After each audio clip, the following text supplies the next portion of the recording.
It feels like a telemarketer the way he answers the phone. And the system Did you have is 5 minutes to answer a few questions? You can actually hear the guy answering the phone in the background. That's a nice touch.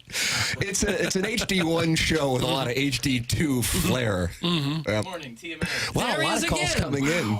Yeah. Why, this could be a little dangerous. And we'll get to that Blues 8-1 loss, okay? Actually, we will. Jamie Rivers on the show. Looking forward to that. The 101 YouTube isn't working. Good going, Jackie boy. That's from Sniffin' Holes. I rectified it. What was going on? Well, there's a couple buttons you have to hit. Oh, Martin. And you got to make sure they hit them. That's the thing, is there's buttons there, and they're waiting for you to hit them. But if you don't hit them... You've been disappointed in Jackson before, haven't you? Oh, I have on numerous occasions. Oh, gosh, yes, but never to this extent. This is the low point. What about the lighting? Isn't the lighting I better enjoy today? the lighting. The lighting's better. Martin, your thoughts? It is better. I'm not under the spotlight. Doug, your hair's not as orange as usual? Yeah, I was orange the first couple of days. Yeah. Well, you're hard to light because handsomeness like yours comes once in a generation. Yeah, okay, you'll get your check later. But we should point out that Jackson sits behind a control panel with 5 different video monitors. He's got more buttons. You could fly a 747 and hit fewer buttons than what he has to hit to get us on the air. While that is true, it is a little bit startling how simple it kind of is. And so when I mess up like that, there's no excuse. Because it's really just a couple This is actually buttons. really simple, or are you talking about when we were down the hall next to the pissa? Both. Really? I mean, relatively. It can get hard, don't get me wrong, and it probably will. Fun with double entendres, Martin. That's the stuff that makes this show to be considered so sophomoric. Now, I'm lost into the text lines. I won't be listening to you guys. Neil Allen, Craig Paquette. Yeah, former fan page moderator. Jackson's now the fan page moderator. Didn't Craig Paquette stay here after baseball, and his wife opened a boutique? He lived here for quite a while. Doug, you did a special feature on that on Sports Sunday. Skaversky did that one. Is Martin going to be the new Iggy and just hijack like the Dickens? Oh. That's actually the plan. My nipples are hard. I am excited. Was that in Ottawa last night, or what was it? That was in Ottawa, capital of Canada. Chairman Kurt, does that mic work? Yeah. Nice. Okay, so what do we have going on the phone lines? Well, we had a guy call in. Didn't want to go on the air, but he wanted me to tell Martin it was the guy that he saw in Maui, I think in the 51 jersey. Does that ring a bell, Martin? I did see a guy in the 51 jersey. And you're saying that's the same guy that was Misty Plops? No, unrelated. No. This was the caller that called in. Oh, so the caller just wanted to tell me that. Yeah, and I asked him if he wanted to go on air, but he said no. He was feeling a little congested, but he didn't. Yeah. So we have callers calling in that don't want to come on the air. But we do we do have a caller on line 1 that I do think would like to make his HD1 debut. Wow. Who do we have, Chairman Kurt? We have caller Buzz, and I'm interested to see how his deal translates. Buzz Bissinger? Nope, this is caller Buzz, who won the Milagro Tequila Listener of the Month in June 2023. Do you have that on your dossier over there, Martin? No, Who that's won not. the Well, Milagro? it's fluid. Yeah, it's an organic dossier. Is this Buzz Peterson? Well, we're going to find out. This is caller Buzz on clean. the Callier and Thompson phone lines here on TMA 101 ESPN. The program's presented by Brennan Griffin. Hello, caller Buzz. Welcome to HD1. Yeah, you guys made it, man. This is it, Doug. No, I don't know what it is, but it's we're here. Hi, Martin. It's nice to meet you. My name's Buzz. Hey, Buzz. Just to get you caught up, I was streaming the Tiger. A girl fell off my bunk bed and slept with my roommate on the bunk bed underneath me.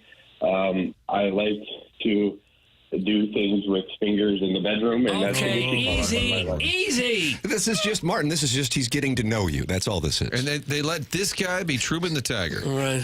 Yes. Is Buzz a nickname or a real name? That is a nickname. Okay. What's your first name? No government names, Martin. No, we like government my names. name's Sam. Okay, hello, Sammy. Yeah, hi Dougie. No, Sammy. I just got a little soft cow when Doug said that. Okay, hit the hole. You calling about the Blues? Jackson's not happy about your call so far, caller Buzz.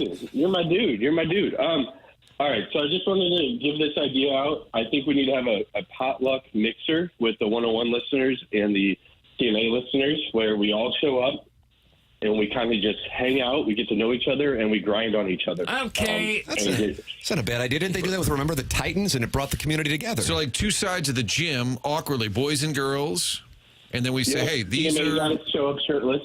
TMA folks over here, 101 folks over here. Do you think we'll be able to tell the difference? I think I'll do a seminar over here on the Colts front seven, and you guys are over there with all the weirdos, okay? Oh! Yep, and then we grind on each other to some Usher, and I think everything's going to be good. We'll be one happy family. Hey, Buzz, I'm new here, but somebody texted and said, could Buzz just stick his head in a buzz saw? Are you open to that? Yeah, no, yeah, but that's it. Like, yeah, I love getting the death threats, but I'm just calling it. Just happy for you guys, and I love you. And Doug, pat me. Pot him down! Wow. Pot him down!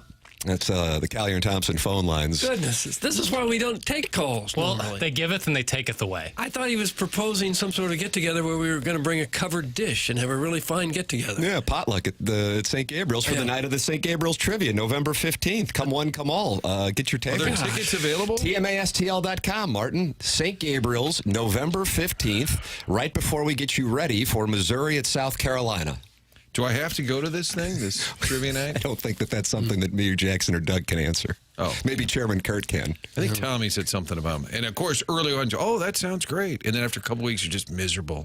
These folks making me go to this kind of crap. Well, if you went, you might see Seth Goldcamp. That'd be a feather in your cap. He's St. Gabriel's through and through, as a Is matter that of right? fact, the owner of Design Air Heating and didn't know Cooling and the sponsor of the email of the day. Yeah. He runs Design Air Heating and Cooling, fourth-generation St. Louis business. Seth Goldcamp and his family have served over tens of thousands since 1904. Imagine that, a business in St. Louis around for more than 100 years, and they are still there, and they are thriving. They're the longest-running TMA supporter and advertiser on the show. They're best known for their honesty and going above and beyond. I've had Seth out to my house, check out my furnace, air conditioning. Some of his technicians have been there as well. You know what they do? They put on little booties when they come into your house so they don't track dirt. I like the booty look. They will never try to upsell you. They will always give you exactly what you need and nothing more. That's how they train their employees, and they take their reputation very seriously, and you'll find that out when you have them out to your home. Their website, easy to navigate with convenience and online scheduling. For all of your heating and cooling needs, choose Design Air Heating and Cooling. Find them online at designair.net, not .com, designair.net. That's DESIGNAIRE.net. How about that? There How it is is. Doug's Furnace not a caller's name or a Well, texter? somebody's going to take it in the text well be. inbox right now. They compete for these text inbox names. I think it needs a little more, like Fiery Doug's Cold Furnace. It needs a little more to it. Somebody's going to grab it right now. And then I just patented it. Jackson or Chairman Kurt enter it into the Air Comfort Service text line. Get involved on the program. So many different ways to do so, as you heard there with the Callier and Thompson phone lines. Caller Buzz. Air Comfort Service text line 314-399-9646, and then both YouTube channels. And I don't know. I haven't checked out both at the same time, but I don't know if the 101 channel is different than the TMA channel as far as the caliber of the chats. Chairman Kurt, are they different? What would you say? I took a little peek at the 101 chat yesterday. I think TMA is more my style. But And I don't- what is your style? less hateful. Oh, gosh. It's fair. I choose love, and there was more love going on in the TMA. Well, unfortunately, Doug, there's some hate in the text inbox as well. Oh, my God. Capitalized God, though, on board. This is terrible radio. We deserve better. What the hell is this show? That is from the 970. And, Martin, they're just not pleased with the presentation. Well, we're going through a reset. I think that's what we're doing. We're trying to find ourselves. Yeah. Right. It's not a rebuild. It's a reset. We're in the middle of a reset, okay? We've received texts like that for almost 20 years That's now. right, 2 Just decades like worth. that. Like, we deserve better. It's hard to argue Yeah, that's against the it. thing. We don't necessarily disagree with you. If they don't hate you, they don't love you? TMA? Think about that. TMA? Wow. That's I a kinda T-shirt think- I waiting to kinda- happen, Chairman Yeah, Kurt. please write that down. Yeah, that's Yeah, a I'm writing T-shirt that waiting to down. happen. I already forgot. If they don't hate you, they don't love you. They don't hate you. That'll be at tmastlshop.com momentarily. All right, Blues had a little problem last night with the Ottawa Senators, who are considered to be one of the best teams in the league, if my research is correct. So we'll have some Drew Bannister out. He wasn't particularly pleased about the developments last night. Jamie Rivers at 8 o'clock. Jeremy Rutherford, who takes two-part questions, brought to you by Mark Hanna of Evergreen Well Strategies at 9 o'clock. The Design Air Heating and Cooling email of the day at 10:45. Chairman Kurt, Jackson Burkett, Martin Kilcoyne, Doug Vaughn, Tim McKernan with you. The program is called The Morning After. It's presented to you by Brown and Crouppen. We're in the Munganess St. Louis Acura, Munganess Burkhardt Alton Toyota, 101 ESPN.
Welcome back.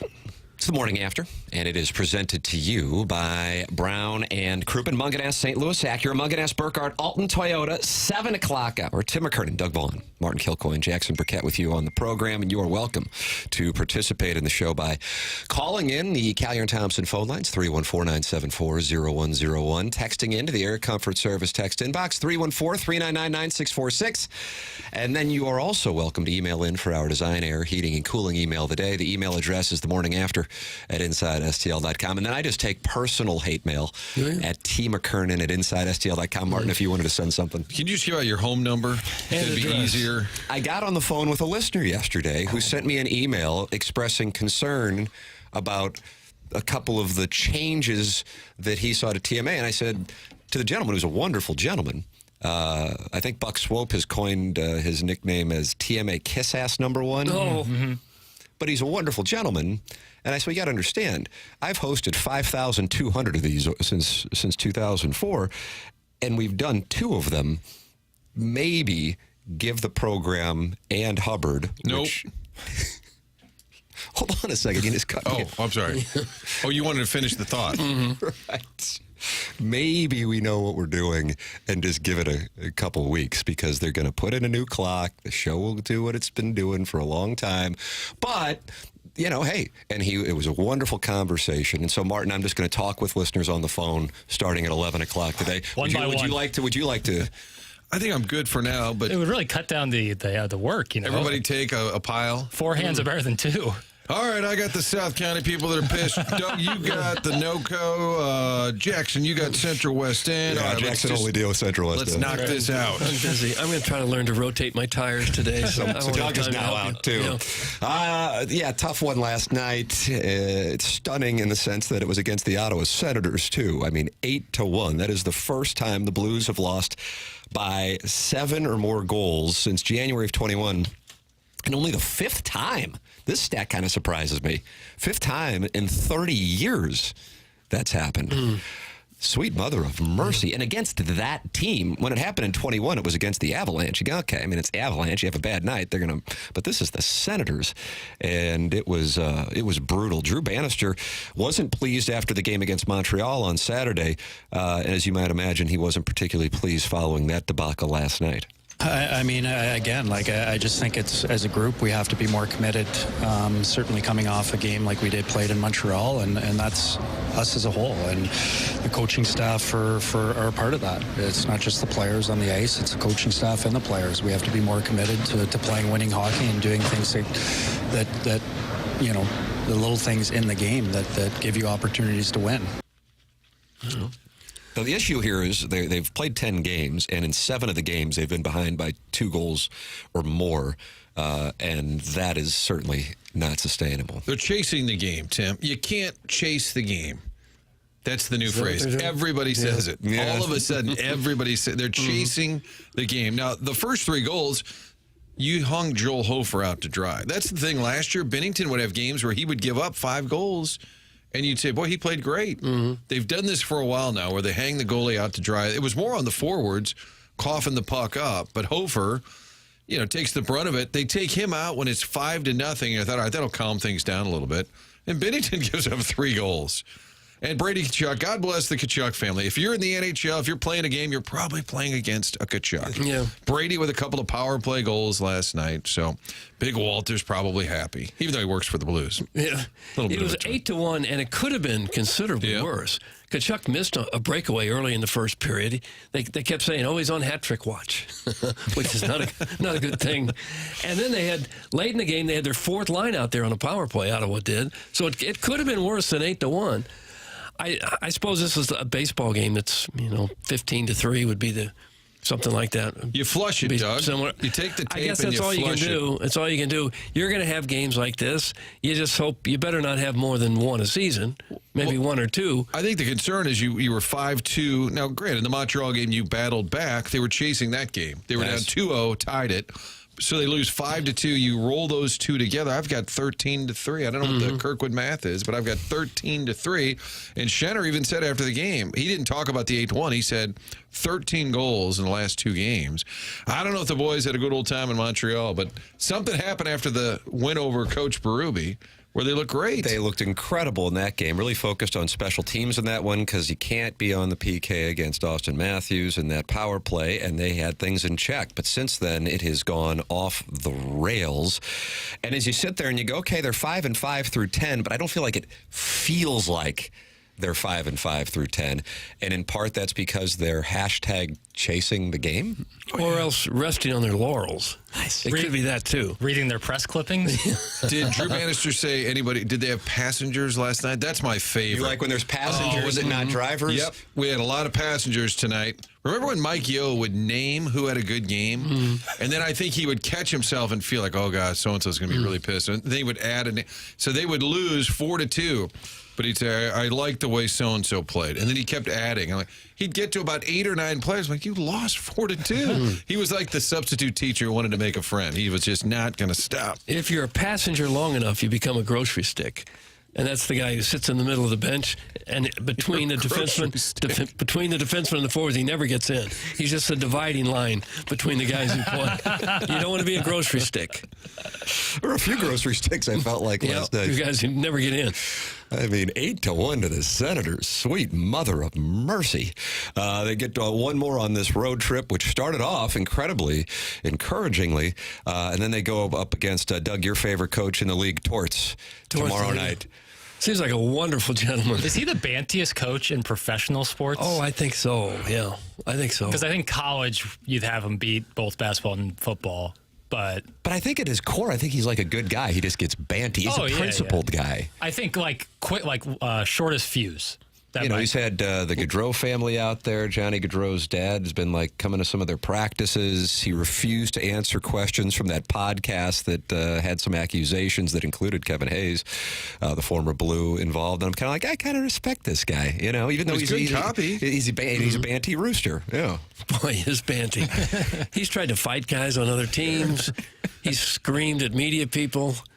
I don't know. I just don't think there's a need for that. He is a So What Your Grandma Think Hall of Famer. His clips were played many a time during that segment. We had a Steamers owner who was on the bench that wanted to fight. Was it Red Card was the show where they followed the Steamers ownership around, and I believe one of the owner was on the bench. Was he drinking on the bench? Remember the show Red Card?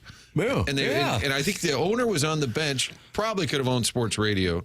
He kind of had that vibe. And he was on the bench yelling at the referees, and he had a cocktail in his hand. Really? Am I making this up? Do you remember this? I do. Because I was at the Cheshire one evening, and they had the cameras there so that they could follow him around as he made friends with the ladies of Clayton. Nice. Red Card.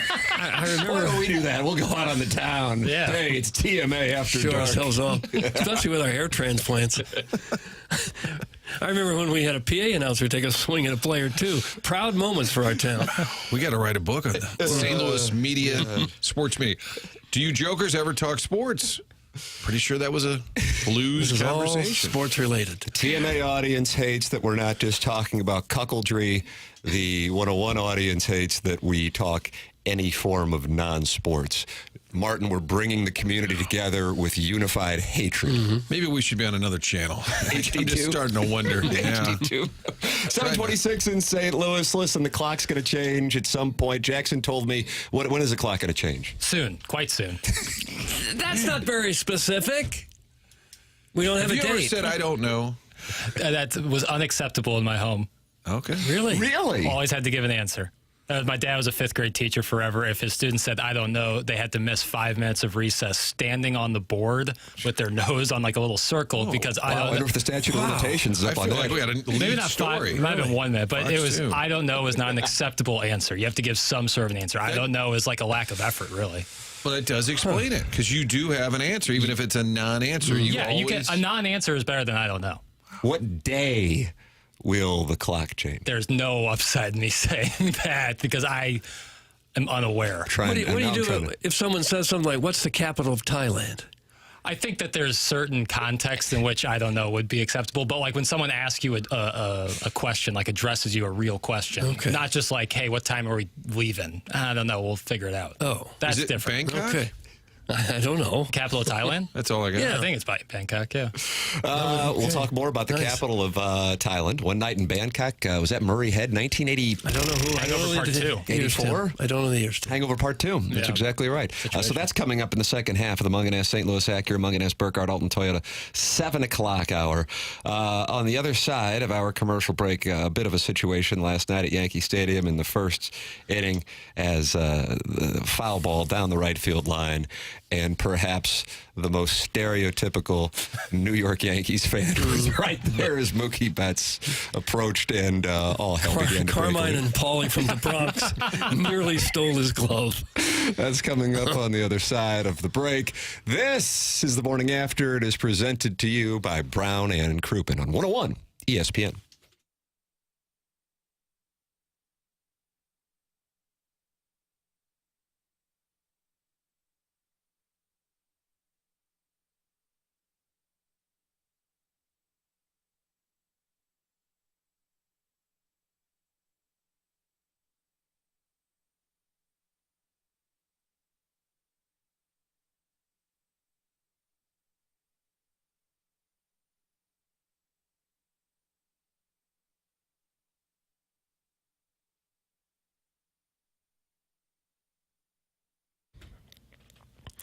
Collier & Thompson is your go-to source for every design consideration. They carry the best cabinets, appliances, and countertops in the business. When Collier & Thompson walks away from a job, you will be super happy and have a remodel that lasts a lifetime. Kitchens and bathrooms are the things that they are best known for, and they've been doing it since the 1950s. Their employees have a combined 160 years of experience. These people know what they are doing. They are simply the best in town at the remodeling business. They don't just do kitchens and bathrooms, though.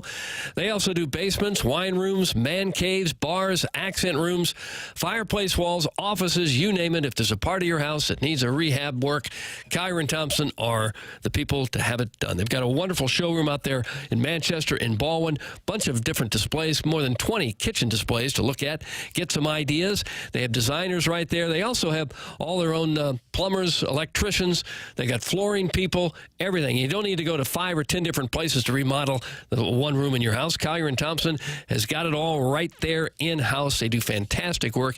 You ought to look at their website and see some of the before and after pictures of what they have done to your home. It's really amazing, the work that they can do. They've got an A-plus rating with the Better Business Bureau.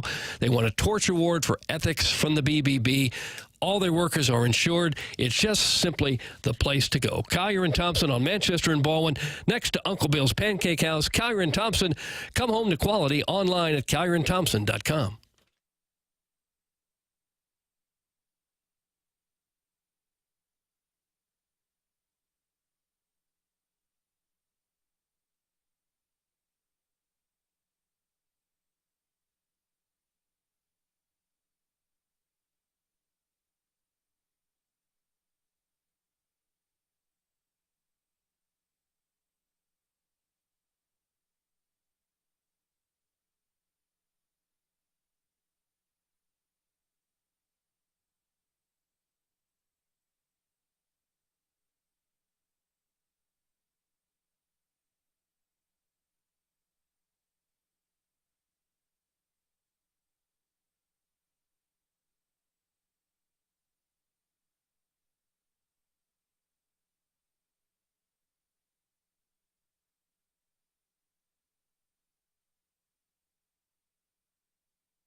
This is Action Jackson with a Sports Center update driven by Johnny Londoff Chevrolet and Johnny Londoff Autoplex. The Blues fall to the Ottawa Senators last night. Final score of 8-1. No game tonight for the Blues, but they do play tomorrow night against the Philadelphia Flyers. You can catch that game right here on the home of the Blues, 101 ESPN. Pregame at 5 p.m. and the puck drops at 6 p.m. And last night, the Yankees defeat the Dodgers 11-4 in Game 4 of the World Series, getting one game back. The Dodgers still lead 3-1. You can catch Game 5 right here on 101 ESPN tonight. Pre-game at 6 p.m. First pitch 6:30. That was another Sports Center update driven by Johnny Londoff Chevrolet and Johnny Londoff Autoplex. See them at londoff.com. Chevy, together we drive. Are you kidding me?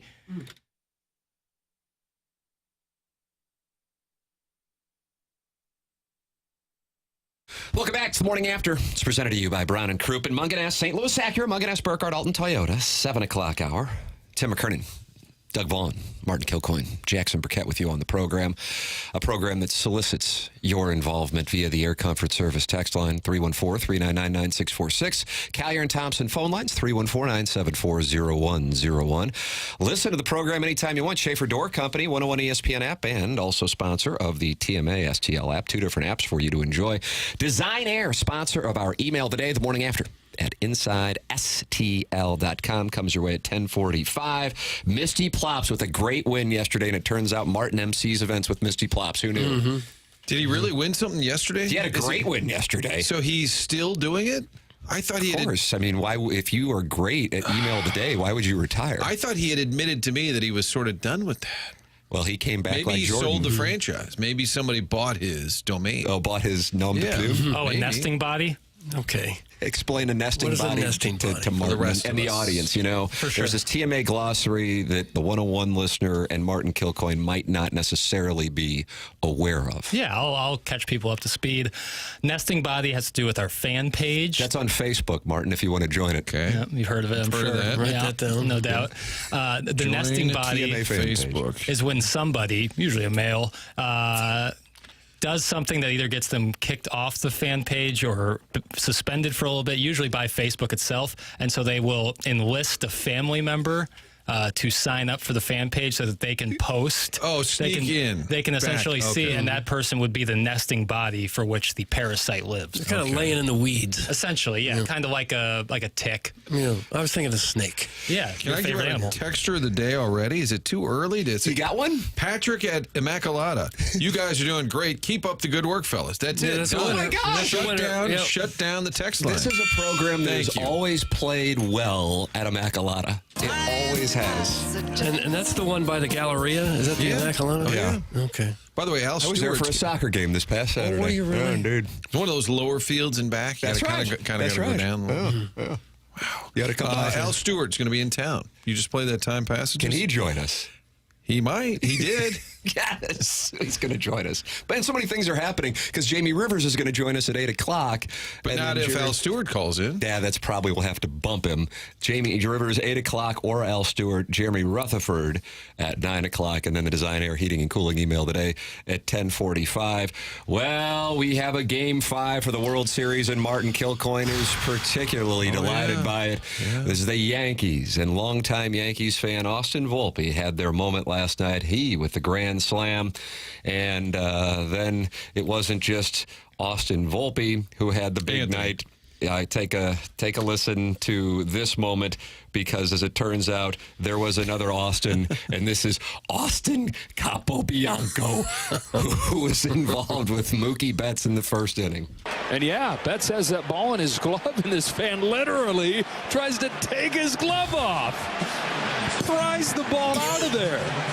A for effort. Well, he won't be watching the game much longer. Austin just tossed him. Austin Capobianco and his brother, they were escorted from the facility, and that'll wrap it up for their time at Yankee Stadium. That was Austin, who's 38, not married. Kind of a surprise. That I don't believe at all. And It's fake news.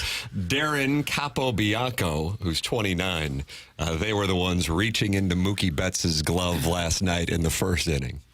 Local legends forever. Maybe that's the moment that tips the scales. That's it. For that's their rally squirrel right there. Kind of different than Bartman, who all the Cub fans hated. They'll love these two. Don't they kind of just embody everything you expect to see from a New York Yankee fan? Just loud, obnoxious, will do absolutely anything for their team. I feel like Fox baseball coverage really started to highlight the fan base of any given team. For example, when the Cardinals were in the World Series, I remember listening to Boston radio, and they were making fun of the St. Louis fan. And they said, hey, they all wear the khakis and the red sweater. They all kind of look the same. That was the Boston take on the Cardinal fan. And the Yankees, all those years with Joe Torre, they were always in the World Series. And Fox started that extreme zoom in on a fan. It used to be just a wide shot of the whole section. And Fox just would zoom in, and you'd say, I bet his name's Vinny. You could just feel it. You were so zoomed in. And now we've got our local legends in New York once again. Dude, we get it. You work out, guy. The Capo Bianco brothers. I do like it, though. I do like tight shots of fans. It puts a lot of... You can tell if they're crying. Yeah. It puts a lot more atmosphere into the game, I think. It was one thing, the prying of the ball out of the glove. That was crazy. But the other guy holding on to Mookie Betts' wrist. He couldn't. He wasn't, like, feet were on the ground. What if he got hurt? I know, that's what I'm saying. What if they had broken his wrist or something right there? What would you do? Can you imagine? That's what I'm saying. And then I saw the shot after they were telling, like, the security had come up to him, and they were like pointing. They were like making a guard line, like a line, showing like, well, he's over here, so we can touch him. That was like the weirdest thing I've ever, like, because he was in the stands. That means they were right. Yeah, that means you can do whatever you want to the players. Like, this is arena football. I got my Bill of Rights as a fan right over here. Look at the back of your ticket, sir. It strictly prohibits. We don't have the back of the ticket anymore. No. That told you all the rules. The QR code now. Jackson, yesterday you gave the Yankees an 8% chance to come back and win this World Series. Would you like to announce here at 7:41, time check brought to you by Clarkson Jewelers, what the percentage is for the Yankees now down 3-1 with Garrett Cole on the mound against 101 ESPN listeners' favorite pitcher, Jack Flaherty. What the odds are now for the Yankees to come back and make history? 16%. Oh, my goodness. I've doubled my number. I have faith in these Bronx Bombers. Really? Yeah. I mean, this is too cool of a World Series for it to end in certainly 4 games or even 5. I think they got to go game 6 or 7. I think Cole over Flaherty all night tonight. I think the Dodgers will still win the World Series, but I bet you the Yankees will win tonight. I would see that.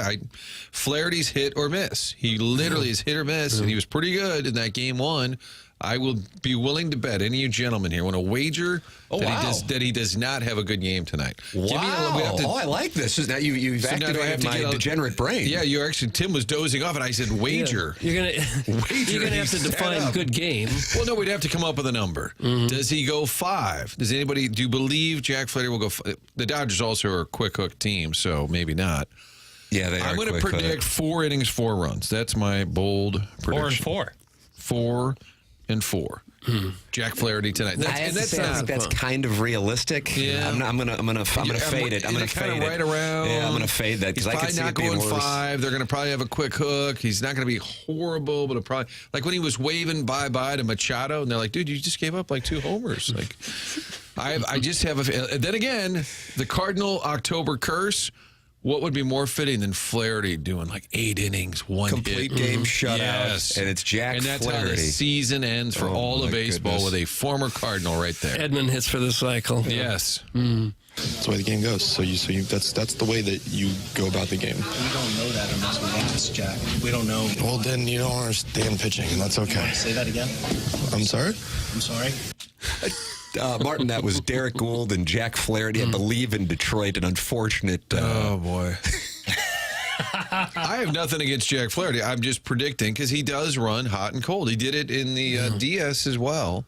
But that was an awkward exchange. Sounded like they were gonna take it outside. Kind of feels like the players maybe don't respect the media. I don't know. And what we know about pitching. Yeah. Wow. Hello. Yeah, what gives you that idea?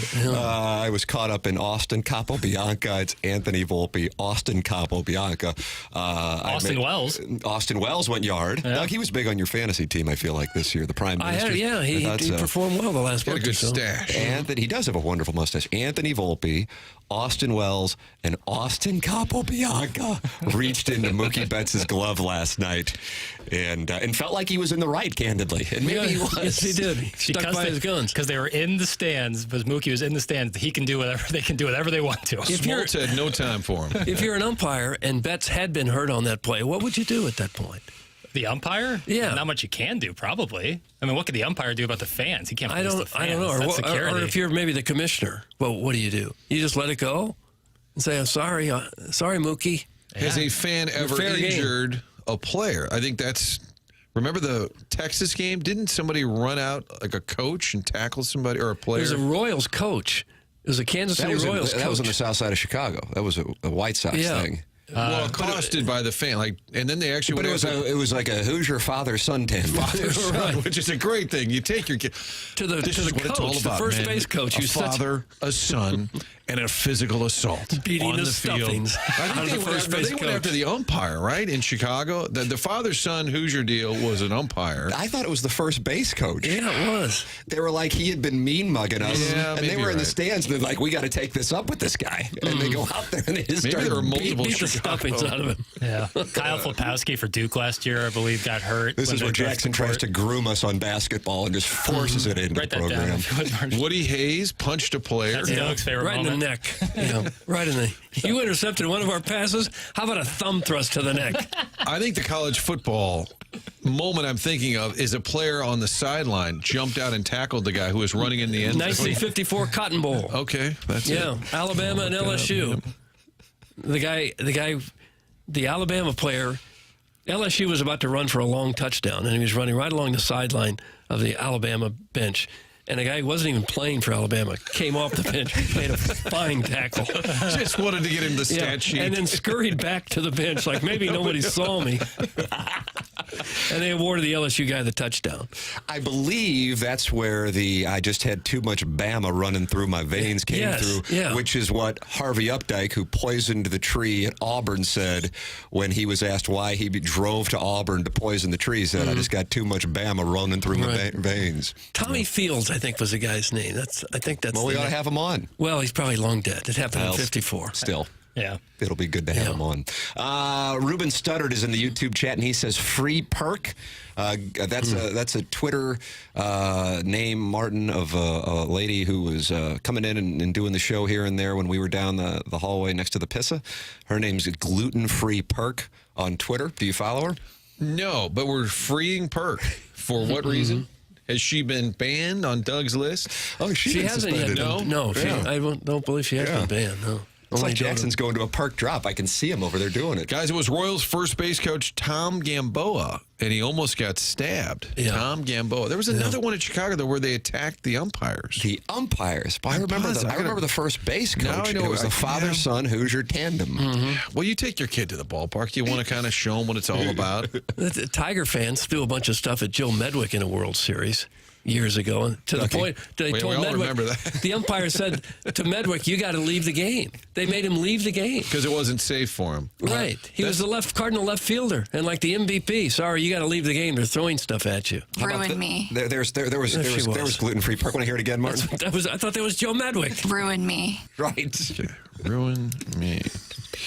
This text comes in from Sex. That's the texter's name. You probably can see it in front of you, Martin.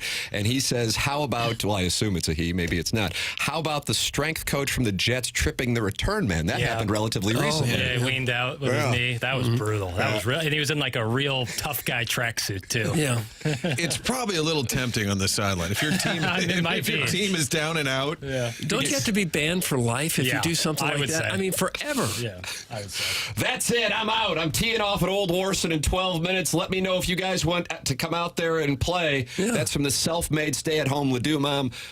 She has a monogramming business that's really taken off, and she texts into the program. I thought it was Mo that he was teeing off at Old Warson. Oh, Laz Diaz, thank you. Texter said Laz Diaz. Remember that? The umpire. He was attacked by a fan. And this was also... I'm pretty sure it was the old Comiskey or the new Comiskey, whatever that thing's called now. God I'm almighty. going to look it up. All right, we will have that information for you coming up. Breaking news. Jamie Rivers is going to join us at 8 o'clock to relive the magic that was the 8-1 loss in Ottawa. All of that coming your way on the program. Send your emails in. Design, air, heating, and cooling email today. The morning after at InsideSTL.com. Feel free to call in. I believe Jackson, who has a crush on Eric in the Central West End, he is on the Callier and Thompson phone lines. The number He was. 314. Oh, you got rid of him. 314-974-0101. And now the audience, Jackson, is happy with you because you're playing drops. They feel like you had stopped playing drops. Trying to get more comfortable by the day, baby. Step by step, brick by Do you brick. like when a guy calls you baby? No, I don't. Brick by brick. You just don't call us baby. You got it, baby. Knock it off. On Reddit, never knew this happened. 2003, Laz Diaz assaulted by a fan who ran onto the field and had to be rescued by players. I'm trying to find out more information. Laz Diaz will join us also coming up in the Fisher Window and Door Store, 8 o'clock hour. So much to come on the program. It's the morning after. You are listening to 101 ESPN.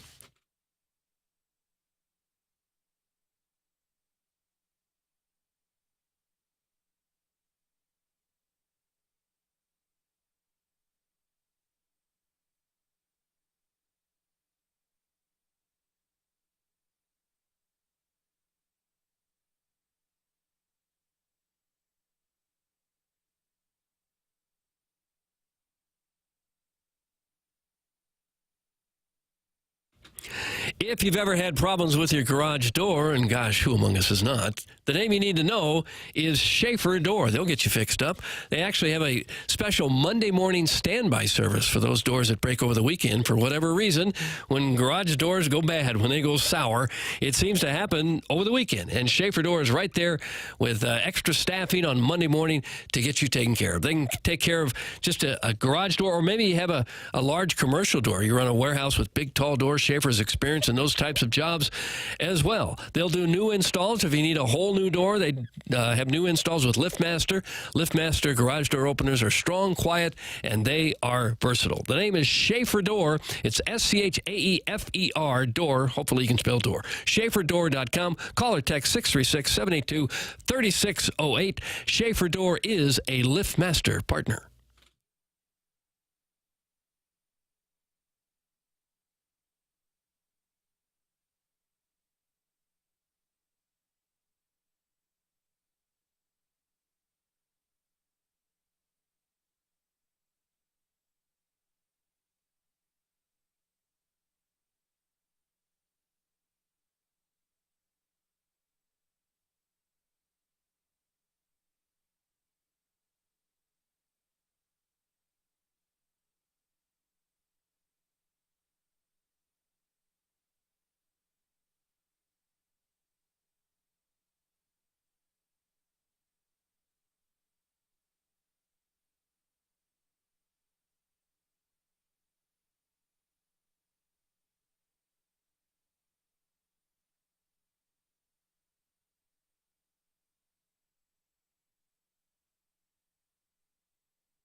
Welcome back.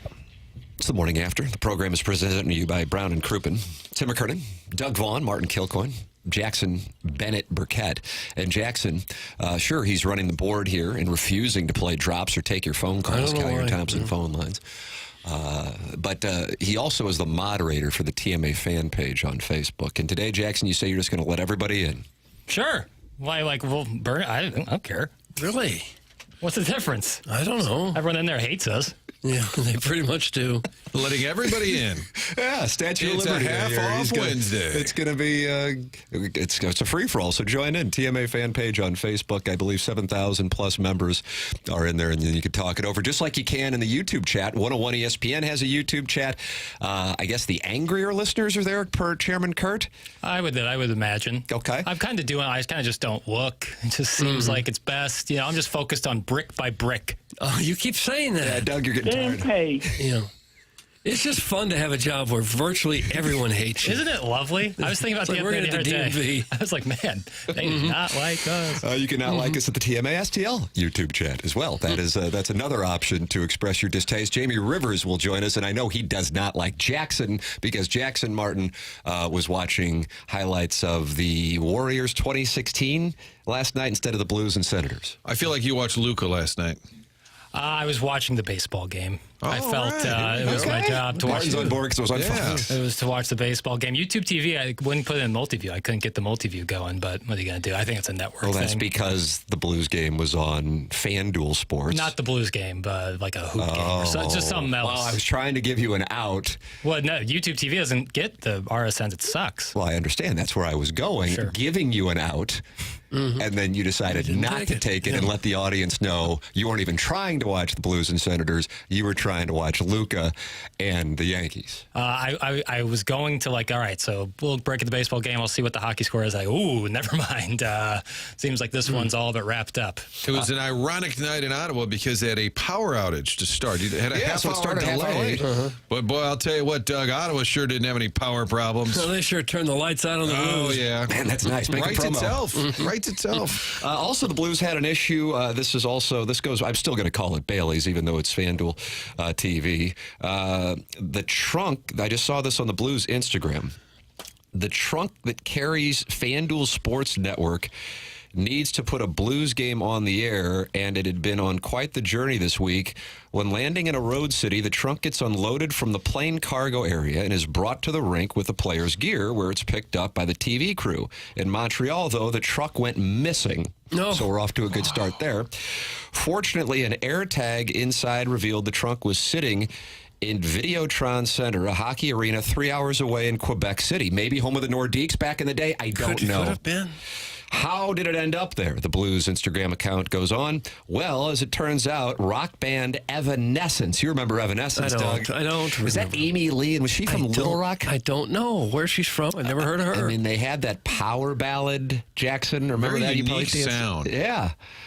Evanescence stole the Blues video equipment. How? I need to know more.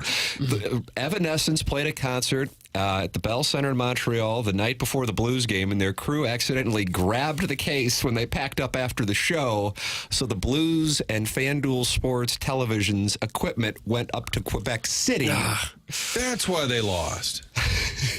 Evanescence's tour went to Quebec City and then to Ottawa, where the Blues were headed next. The band was kind enough to leave it in Ottawa, and it's back in the Blues' possession just in time for last night's broadcast. Evanescence. You think that could maybe be the Gloria of 2024, 2025? Well, they're going to Philly. They're going to Philly, and I didn't want to hear any more Gloria talk, but now we can shift it. Maybe can we get a little Evanescence on the board, because people will know it when you hear it. I like a little hardcore. You do, like a dirty. That's not even related. It's not it? That wasn't Amy Lee. Is it Amy Lee, Doug? Amy Lee from I Little don't Rock? know who it is. Jackson, you pulling it up? So in other words, I'm working on it. Okay. They were never missing their material. They've gotten it. It was just kind of on a random. It was on a random. Kind of like Paddington the Bear got on the wrong train. I love Paddington. They did take the train from Montreal to Ottawa. Remember, Chris Kerber told us that on That's Monday. right. But they stayed in Montreal too long. all due respect, avoid Ottawa, but maybe it was too long in Montreal. That's just my take. Yeah. Does it say what kind of special equipment they had? I mean, it was so unique that they couldn't have borrowed it from someone else in I'm Ottawa? going to text Timmy Paps and say, what's in the trunk? Yeah. Oh, wow. Here we go, Doug. Settle in.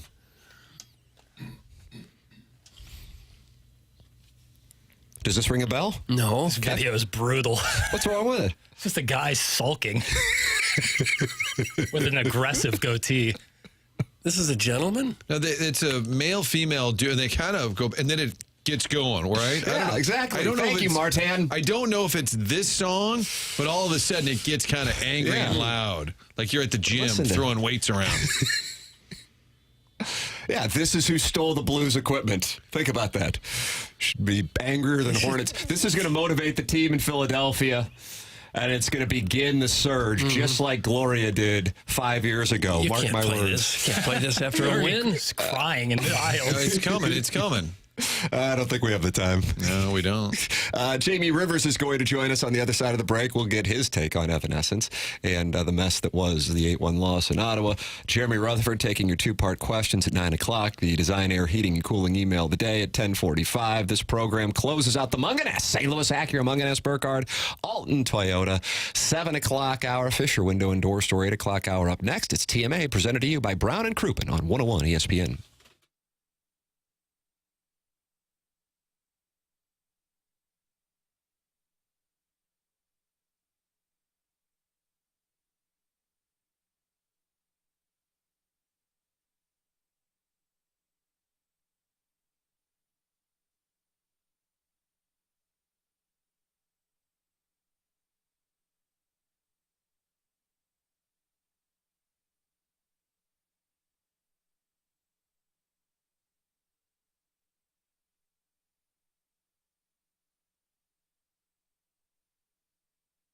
I was looking at that YouTube chat on the TMA STL YouTube channel, and Dr. Brandon Pryor of 100 West Dental was in there talking it over with the listeners. Dr. Brandon Pryor of 100 West Dental says, here's the deal. We want to be the place you go for all of your dental needs. Online at 100westdental.com. I went out there and got a chance to see the facility that Dr. Brandon Pryor and his team have at 100 West Dental, and it is incredible. It does not look like what you think of when you think of a dentist's office. This is brand new technology, and that is why 100 West Dental is getting so popular with the TMA audience. No insurance, no problem. The membership plan aids in the cost of dental work for those who do not have dental insurance. They have a huge offer going on now that if you mention my name, you get $1,000 off an Invisalign package. It's 100 West Dental, online at 100westdental.com.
TMA, it's presented to you by Brown & Crouppen, Fisher Window and Door Store, 8 o'clock hour. Tim McKernan, Doug Vaughn, Martin Kilcoyne, Jackson Burkett with you. Chairman Kurt answering phone calls. Callier and Thompson phone lines, 314-974-0101. And the Air Comfort Service text line is 314-399-9646. Design Air Heating and Cooling.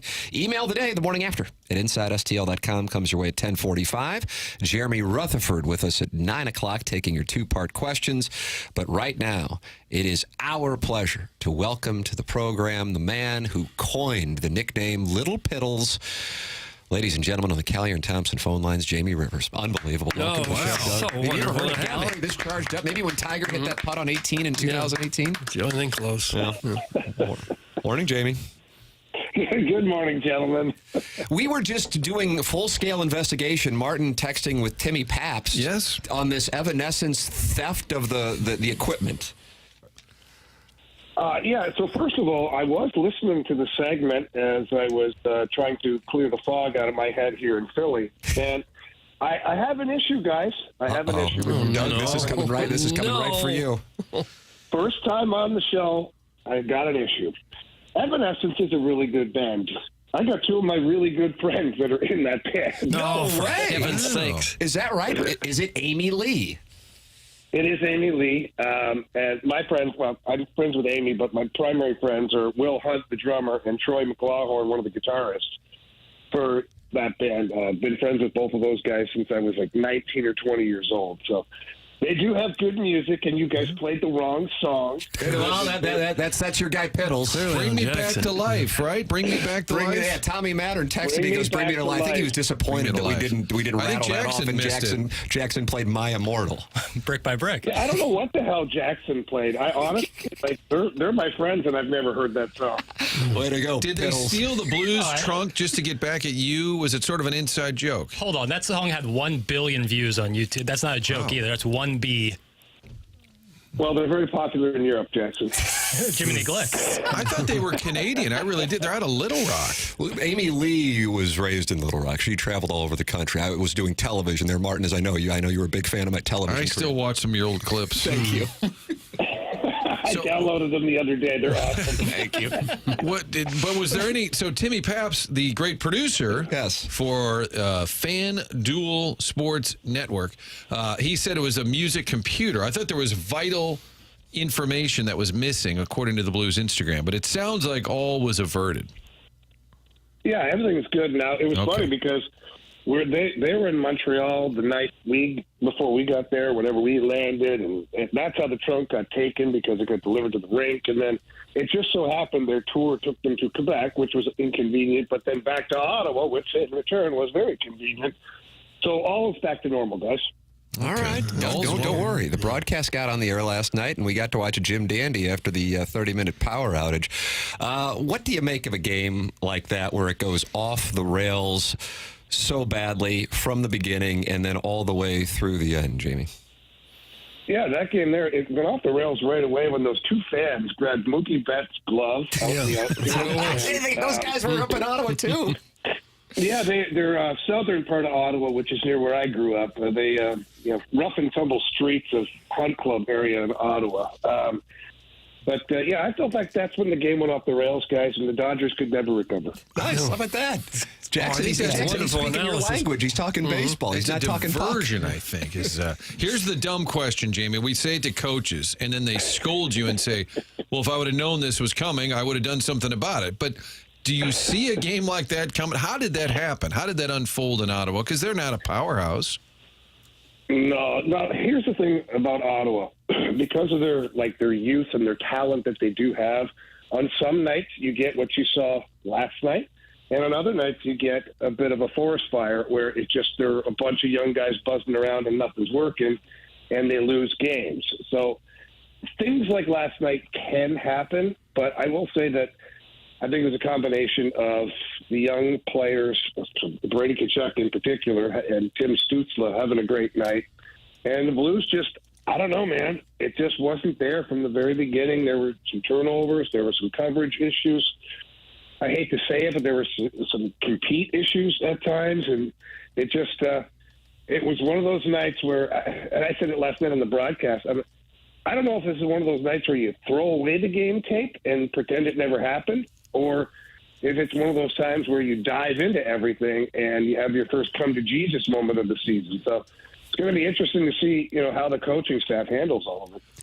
Now that we're 10 games into the season, roughly 10% through, what do you make of the team, and what do you think of their chances of being a playoff team this year? Or is it still way too early to tell? It's a little early to tell, but, it's weird because you got a really good, fast team now with some size, which, in a couple of the games where they played, you're like, holy moly, this is a big difference from what we've seen, last year in particular.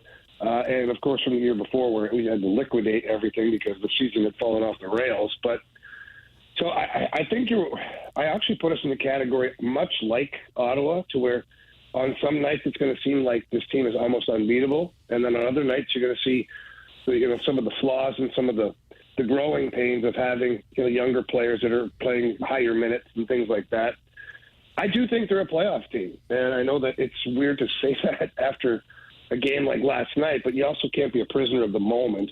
That is one game, and there are lots of teams around the league that are going to suffer losses like that. Heck, you look at Colorado to start the year, they couldn't buy a win, and we know that they're a really good hockey team. So I do believe that this is a playoff team. Do I think they're an automatic playoff team? No. I've said this from the beginning this year that I think the Blues are going to be playing, or I hope anyways, they're playing meaningful games with 4 or 5 games left in the season, which will either, allow them to make the playoffs or miss the playoffs. Jamie Rivers, our guest on the Callier and Thompson phone lines, talking about the loss last night. I want to get a big picture perspective on what's going on. Jordan Kyrou has had 7 assists going into the game, but he hasn't scored since the opener in Seattle. And then Buchnevich also has had his issues. Of course, there's no Robert Thomas, and that's going to have an impact. But what are your thoughts on what the Blues are getting from those two gentlemen as of right now? Well, Kyrou's still your top scorer on the team, so he's still generating offense. And last night, though, it's weird how things work, because for the last few games, I felt like Jordan Kyrou was passing up shots, like passing up many opportunities to shoot the puck and try to score goals. And then last night, you suffer a massive loss, and here this guy is, shooting the puck and taking to the net and driving to the net one time last night and creating some more potential goal-scoring opportunities. So that was positive for me, was watching Kyrou play a little more aggressive offensively. And I'd like to see him continue to do that. In fact, I'd like to see him just forget about passing altogether pretty much and just start shooting the puck. Be that shooter, because this team doesn't have a lot of just straight-up shooters that can score goals. I mean, anybody can shoot the puck, but guys like Thomas and Kyrou and Buchnevich, for that matter, those guys are goal scorers. When they shoot the puck, it should have the potential of going into the net. Now, as far as Pavel Buchnevich is concerned, last night, not a great night for Pav. I think that I noticed right away in the first period, he just seemed off. I don't know if he was tired. I don't know if he was nursing a bit of an injury. Sometimes that's the stuff we don't know about, is guys play through it, and they try to play through it. And sometimes there's injuries that affect them, and it affects their play. And we sit there and go, oh, my God, he was terrible. Meanwhile, the guy is, barely able to walk around the plane after the game, but, he tried to play the hockey game. So I don't know if that's in play. I'm not even insinuating that. I just got off the rails there for a little bit. But, Pavel Buchnevich is a competitive guy. Remember last year, Drew Bannister, we took over. He had to bench Pavel Buchnevich, and I believe it was Tampa Bay, for the whole third period, and then Buch owned it after the game, saying, look, I was terrible. I didn't play well. And then the next game he came out and played awesome. So I'm expecting a good bounce back from that guy. Jamie, there's no metric for it. It's sort of an analytic that I've come up with. It's called too much time in Montreal can affect a team's performance.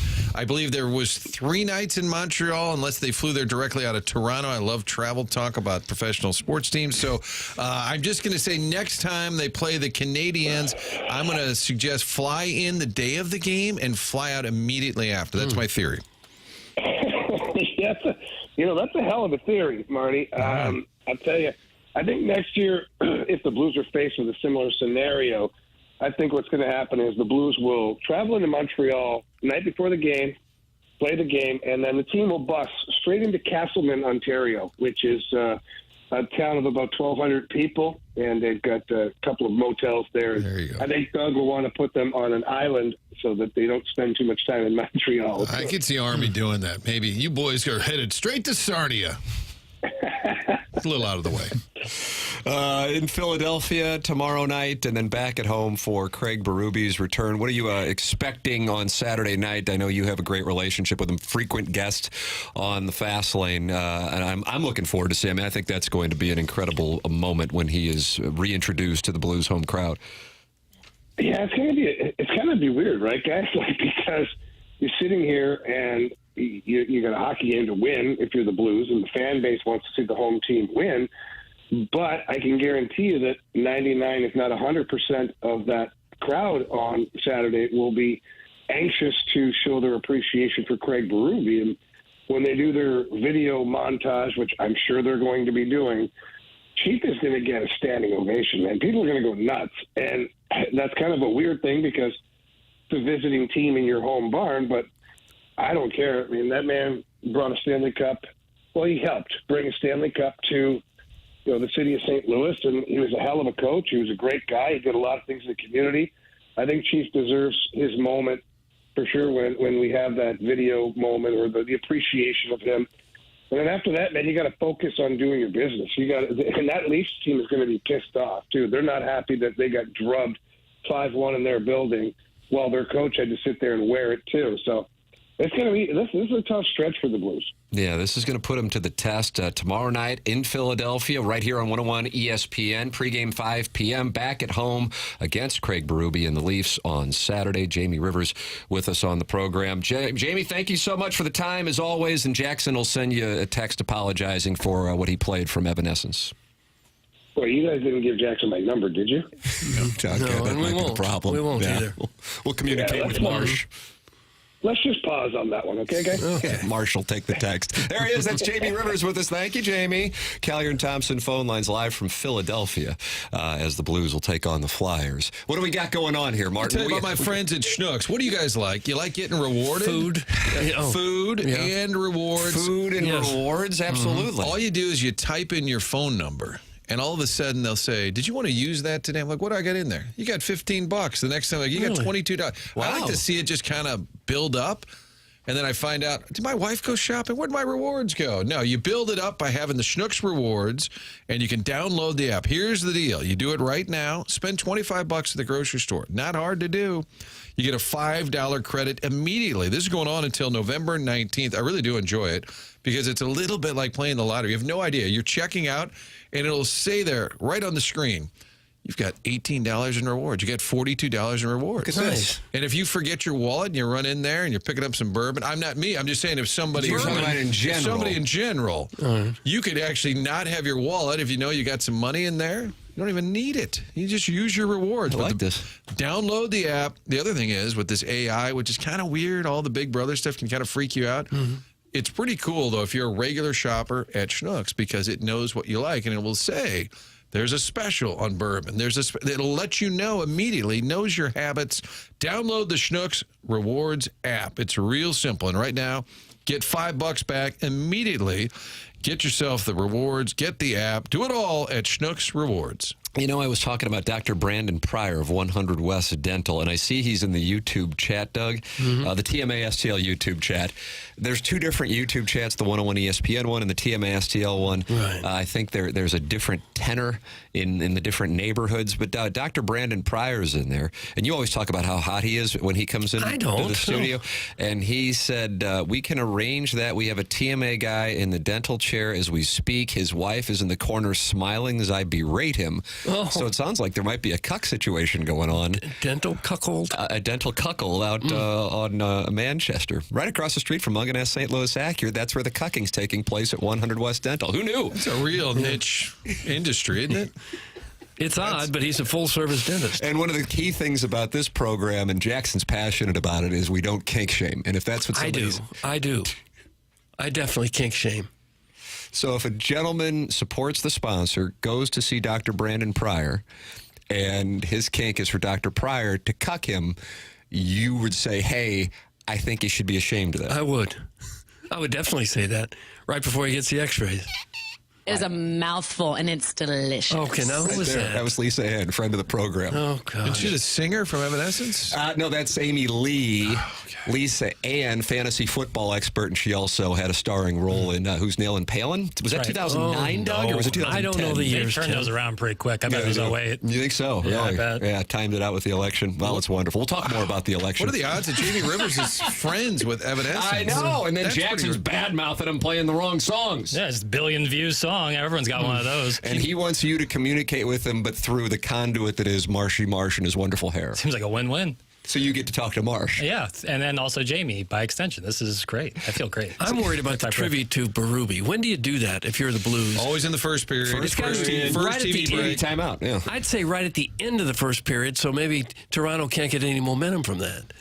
Mike Caruso is before you probably go to the working locker on that as we speak. He's turned into little Cecil B. DeMille. He has. He's the video guy. He's done some, we like to bust his balls on the program, but Always. he's done some, like the Plager retirement where they brought down Barclays with Bob. I mean, that was like one of the greatest. That Caruso, I got to tell you, especially for a CBC guy, He retired years ago. Jim Hayes called him the inexplicable executive. That's right. The inexplicable executive, Mike Caruso, which I don't know if that's an endorsement or not. I don't know. It seems kind of left-handed. It is a little awkward if you think about it, big picture. Yeah, he won the cup. Hey, let's have a standing ovation. You know, the guy we just fired. I mean, it is sort of a We weird disliked him so deal. much. Yeah. Usually it's a standing we fired ovation. him less than a year ago, but let's do this unbelievable tribute, and it'll be great. And the thing about Berube that people at home would be surprised.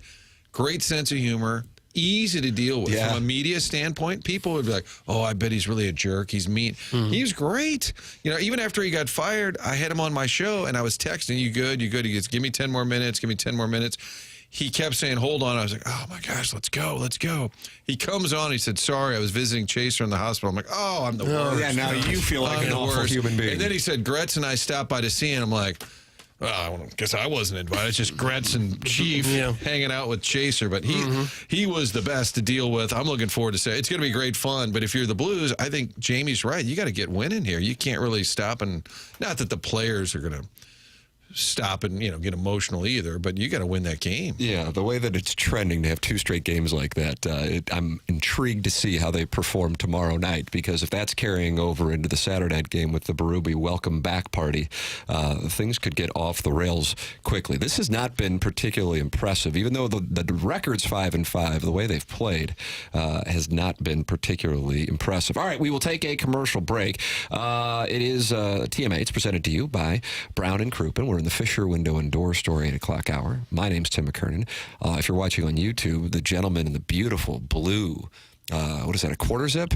I'd say it is. Three-quarter zip is Douglas Elvin Vaughn, Martin Kilcoyne, with a little orange. Tribute to Ricky Fowler. They're under the Marquette. Is that salmon maybe underneath there? A little salmon? Doug, is that salmon? We could call it salmon if you'd like. Sounds like Doug's Make you feel exhausted by better. the color Gosh, I identification don't think topic. it matters. And then Jackson is over there, and the audience is mad at him for not playing drops anymore. He has decided he won't play drops. I just played some. Oh, I'm supposed to bust up Jamie's call with like a meow drop? That would be cool. Yes, All right. yes. Hey, listen, that's the green light I needed. Tim has gone full John Rooney. John Rooney's the best at describing uniforms. They've got the red piping on the left sleeve, and he does like a full review of the. I like that. The stirrups to the left ankle, which continues through the index of the arm, and like he really like to set spells the it. stage here for the audience. He does piping a lot. I like that. Yeah, Doug's not happy with the Missouri uniforms. Don't get him going on that. All right, we will take a commercial break, come back with more TMA here on 101 ESPN.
Welcome back. It's the Morning After. It's presented to you by Brown and Crouppen. We're in the Fisher Window and Door Store, 8 o'clock hour. Tim McKernan, Doug Vaughn, Martin Kilcoyne, Jackson Burkett with you on the program. You can call in, live phone calls. Jamie Rivers just with us in the previous segment. Miss anything, go back to the Schaefer Door Company 101 ESPN app and take a listen. And there's also a TMA STL app. So that's a place you can go back and podcast anytime you want. Call on in, 314-974-0101. Who's going to get on the air? Jackson, are you going to be able to answer it? Do we need Chairman Kurt? I can figure it out. Martin, that seemed a little cryptic. Well, you might, the problem with me answering the phone is you guys are, I can't, I'll have to whisper to the person. I've had to do that before, and I have to, it's one of, my least favorite things to do is answer the phone and be like, hello. What would you rather do? Answer the Callier and Thompson phone lines or watch the Blues and Flyers tomorrow night? Oh, come on. I'll watch the Blues and... Well... Yes, just go with that answer. I'll go with the Blues and Flyers. Okay. Look at that. Doug's coaching me. Yes. Look at that. Why don't we all get together and watch the game? Look Bonding. at that, little bonding. Like a little teamwork. You I love am that. so busy. We're co-workers. Evan Crocker get together. That's what they call it, the Evan Crocker cookout. Evan Crocker get together. We could maybe go down the Mississippi. A little family outing. On the Becky Thatcher. Without any spouses. On Halloween. No +1s. This is just the boys on a weekend. It just seems weird. Yeah, it was.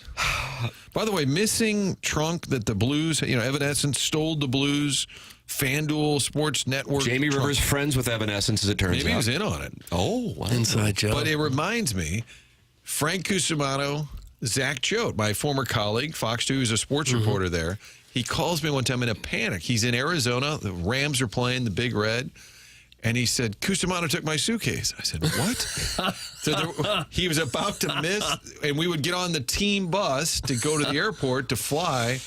You'd be on the hangar, and this will surprise you guys, but the team wouldn't wait for media members. If you weren't on the bus, you were gone. You were left behind. And there was this. I'm going to have Zach call in one day because he was confused, furious. Couldn't find his suitcase anywhere, and he's running all over, and it may have had some TV equipment in it, and it turned out Frank had it the whole time. Doug's work husband. And there he is. And I believe you hear that Doug had a work husband? I don't have a work husband. I don't. But that have been Never so have hard. had one. Would that have been? I don't have a work husband. It's the second Jeff Skaversky reference of the day. So Frank was talking about Doug's work husband. I think it was one of the monologues. You think Frank took it on purpose? Well, there was some accusations flying around that it was a little bit of a diversion to alter the Fox 2 Rams coverage. I don't know. I wasn't there. That's dirty pool there. Yeah, I don't know what. We'll get Zach on to get to the bottom of it, but it reminds me of this trunk that Evanescence apparently stole from the Blues. Jackson's above answering the phones. Wow. That's from the 314. I am not above anything. Oh, my gosh. Yeah. The moment you start thinking you're above something, that's when you lose your sense of reality. You got to stay grounded. Little life advice. 2 feet on the ground, head in the clouds.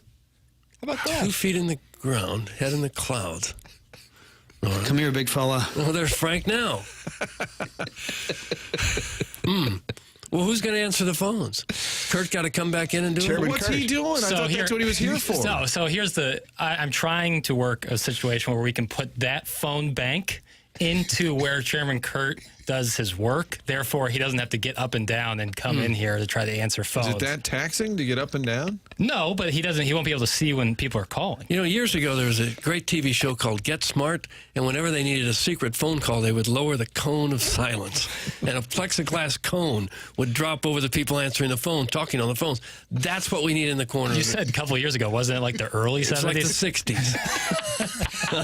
60s. Just a couple of years ago. Yeah. They remade it with Steve Carell. Mm-hmm. That's fake news. Silence. Libby Jack stinks of elitism. That's from Eric in the Central West Well, he's from Ladue. I can't win. You're every bit the Ladueite that we feared that you would be. People don't talk about it. My first couple of years of life were spent in South City.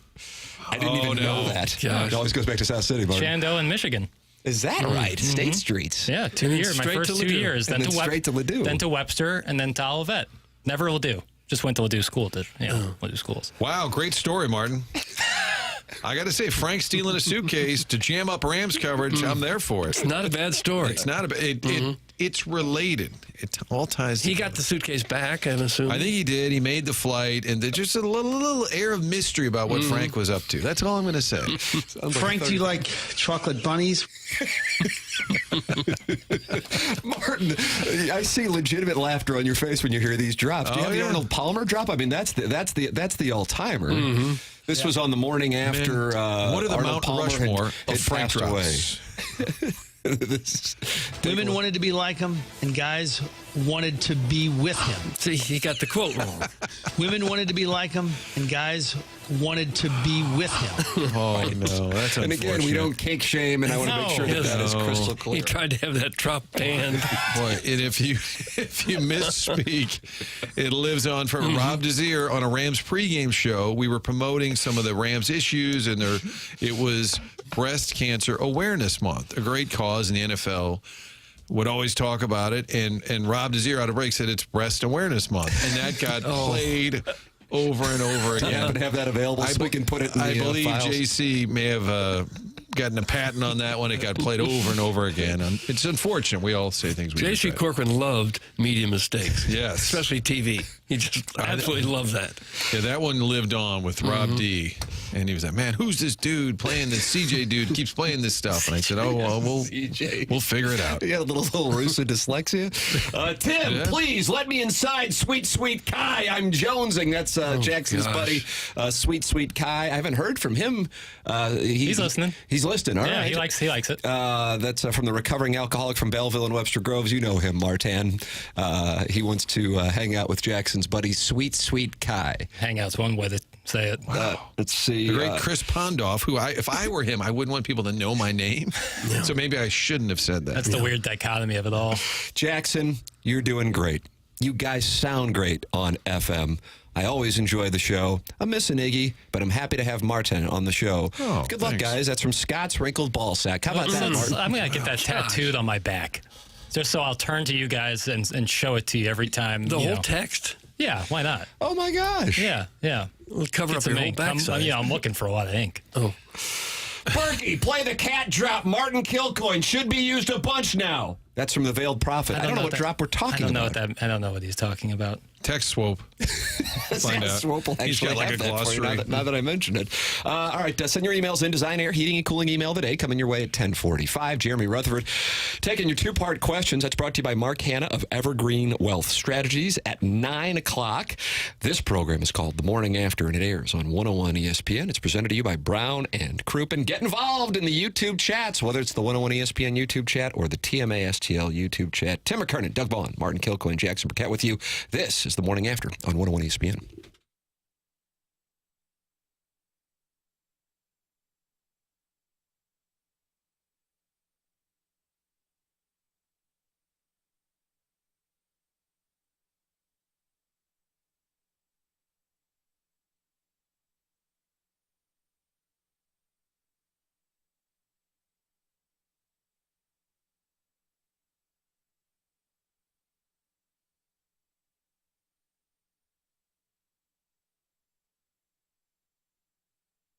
Feeling like you've lost your edge? If your energy, focus, or drive is not what it used to be, it's time to get back on track with Mentality Health, your local experts in testosterone replacement theory. Visit Mentality today at lowtusa.com. That's lowtusa.com.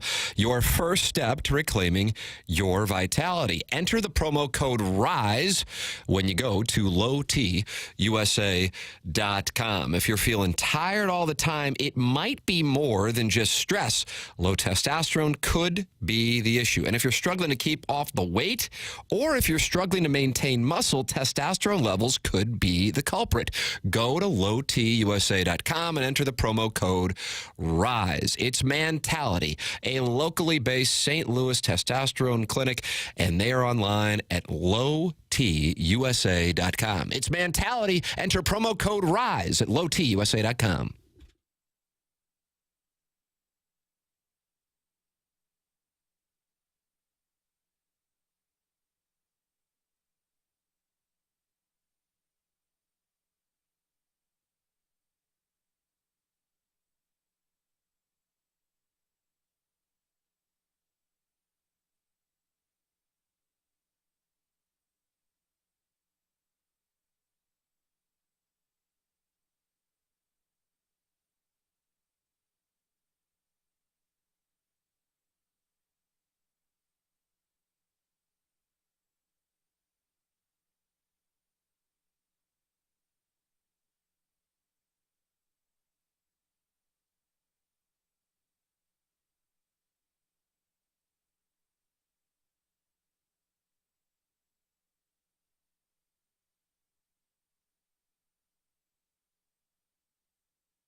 This is Action Jackson with a Sports Center update brought to you by Saliga Heating and Cooling. The Denver Nuggets defeat the Brooklyn Nets in overtime last night, 144-139. Reigning MVP Nikola Jokic with a triple-double, 29 points, 18 rebounds, and 16 assists. My Lord. That was a Sports Center update brought to you by Saliga Heating and Cooling, an independent American Standard heating and air conditioning dealer.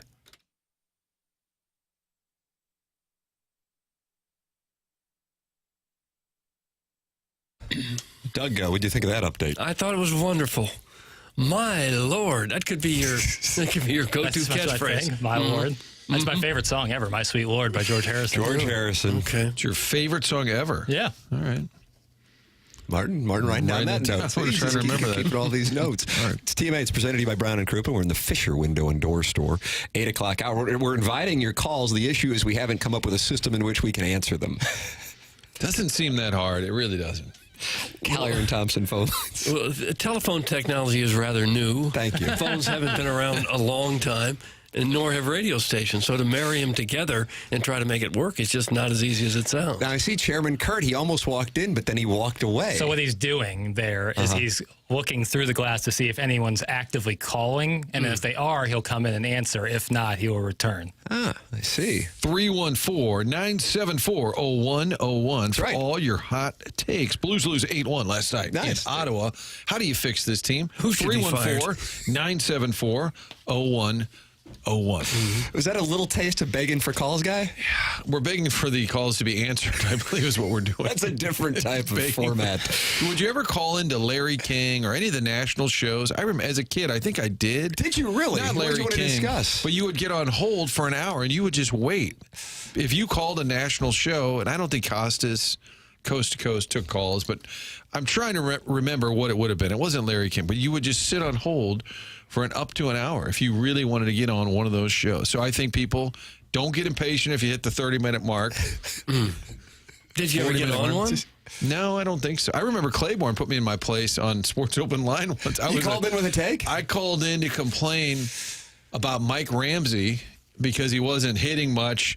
And Clay said, you know, Dick Whitey's got better things to do than worry about that. Click. And that was it. You were off. It was about the end of that. I was disturbed that a bench guy was hitting 190.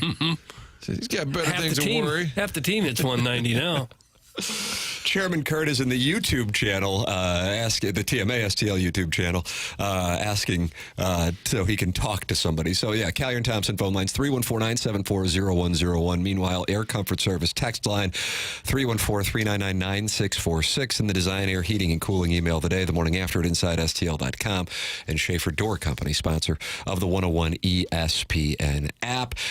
Martin, you got a chance to sit down with John Mozeliak. Played a portion of the interview following Game 4 last night of the World Series on Fox.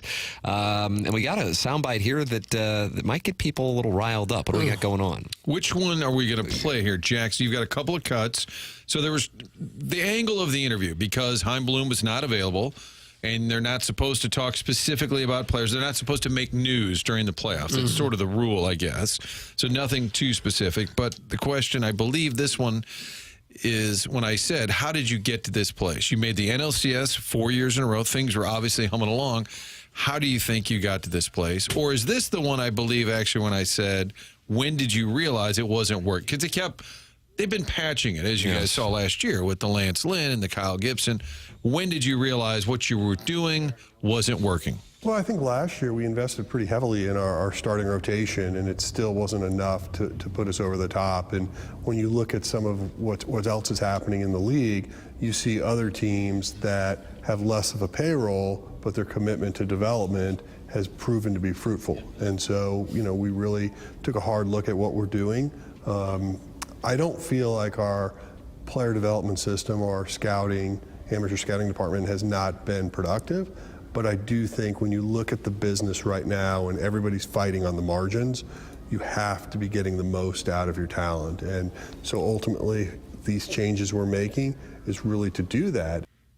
Looking for some human capital. I think the answer that played on TV for those who stayed up last night, the one that got some folks reacting was when I said, how did you get to this point where things have sort of fallen off, dropped off the standard that they used to have?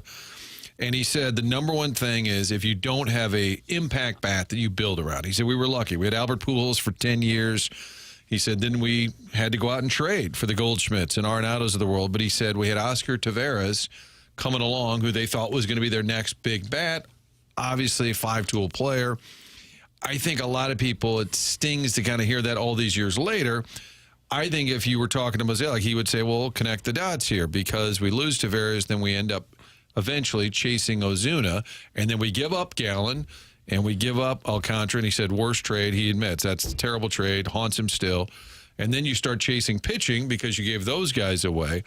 I just think people don't want to hear that. That's 10 years ago. There's been so many other mistakes. He feels that's when they sort of got off track because you had Albert, and then you did have Holiday. And by the time Holiday leaves, which is the end of 2016, you're largely starless in 17 and 18. No offense to Jed Jerko, but you largely were a team devoid of star power. And then they said, we got to go get Goldschmidt. We're going to go get Arenado. I think there's some truth to it, but it doesn't explain all of the problems, all of the mistakes, all of the miscues.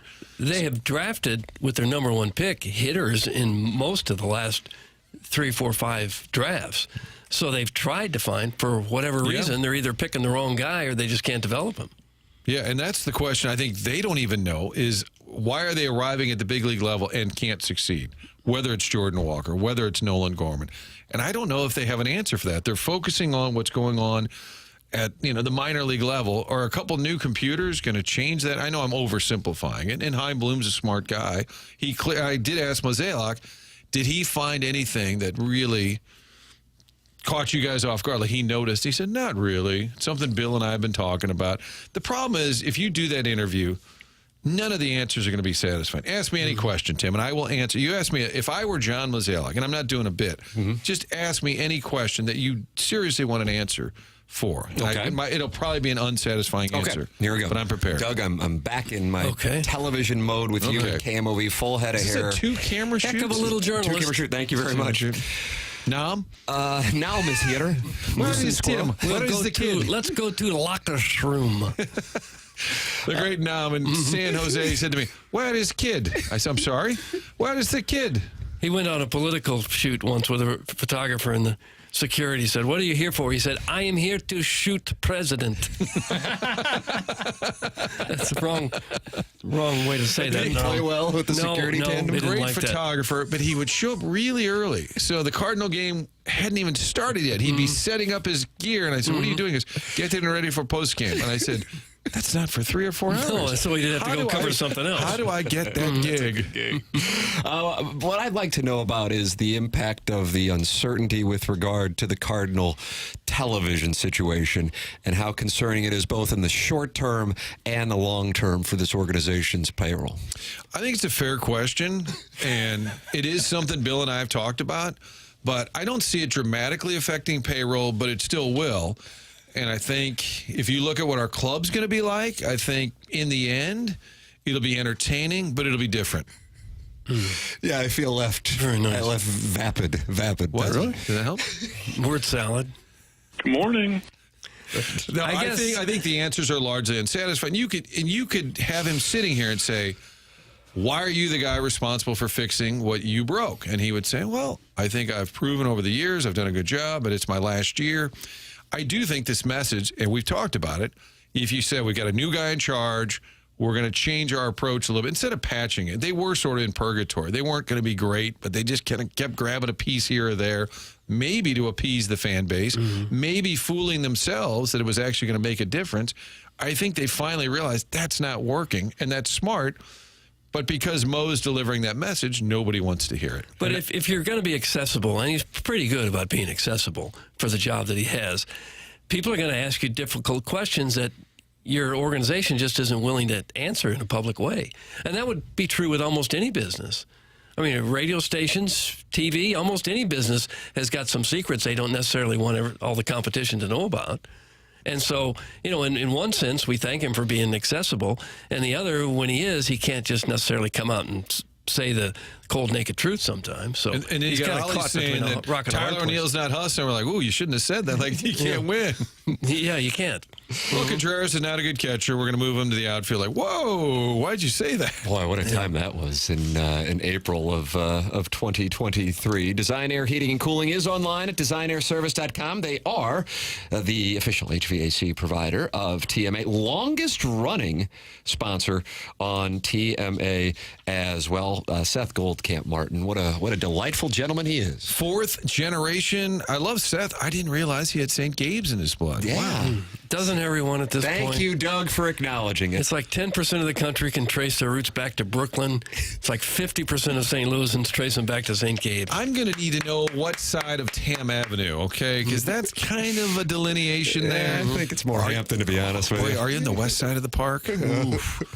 Some people moved, Doug, to the west side of Francis Park. Yeah, I grew up on the wrong side of the park. Fourth generation St. Louis business. That means something when you're talking about your HVAC repair. You want to have a company that's been around a long time. Seth Goldcamp and his family have served over tens of thousands. They've got that McDonald's sign that used to count how many hamburgers they sold. Right. Tens of thousands since 1904. Longest running TMA supporter. In spite of that, you should call them.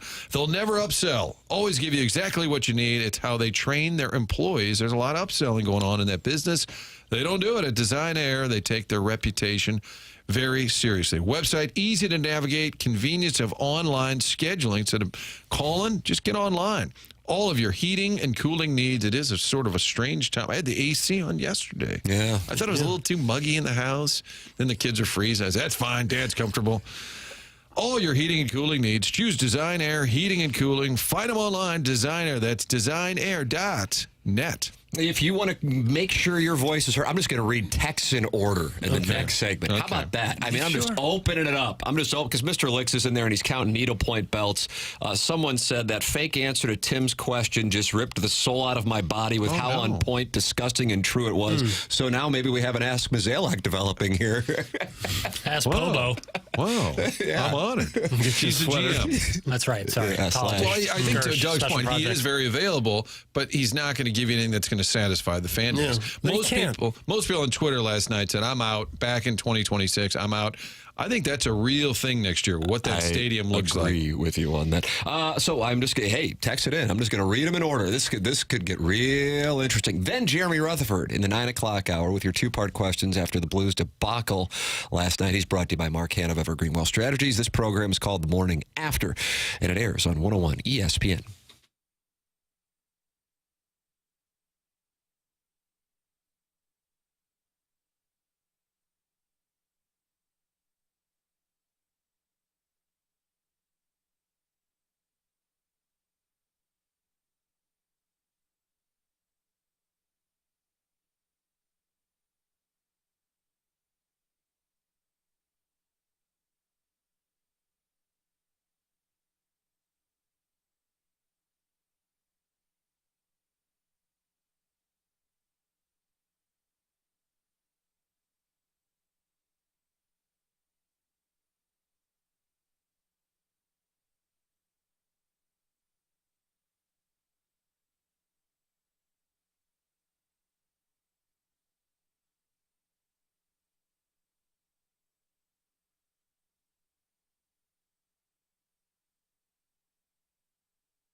All right. You know what, Doug? We're going to keep our word, and we're just going to read every single text in order, no filter. Well, don't we get dozens of them? More than that.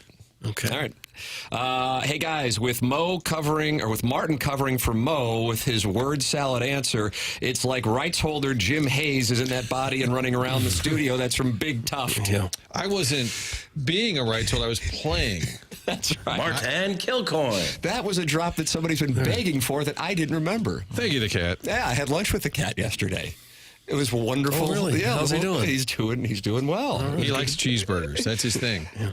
Did he get a Were you there? cheeseburger? Were you watching? No, he always said he had a cheeseburger. He and Rennie, that's their go-to. Rennie will tweet a lot of pictures of cheeseburgers on the weekend. Yeah.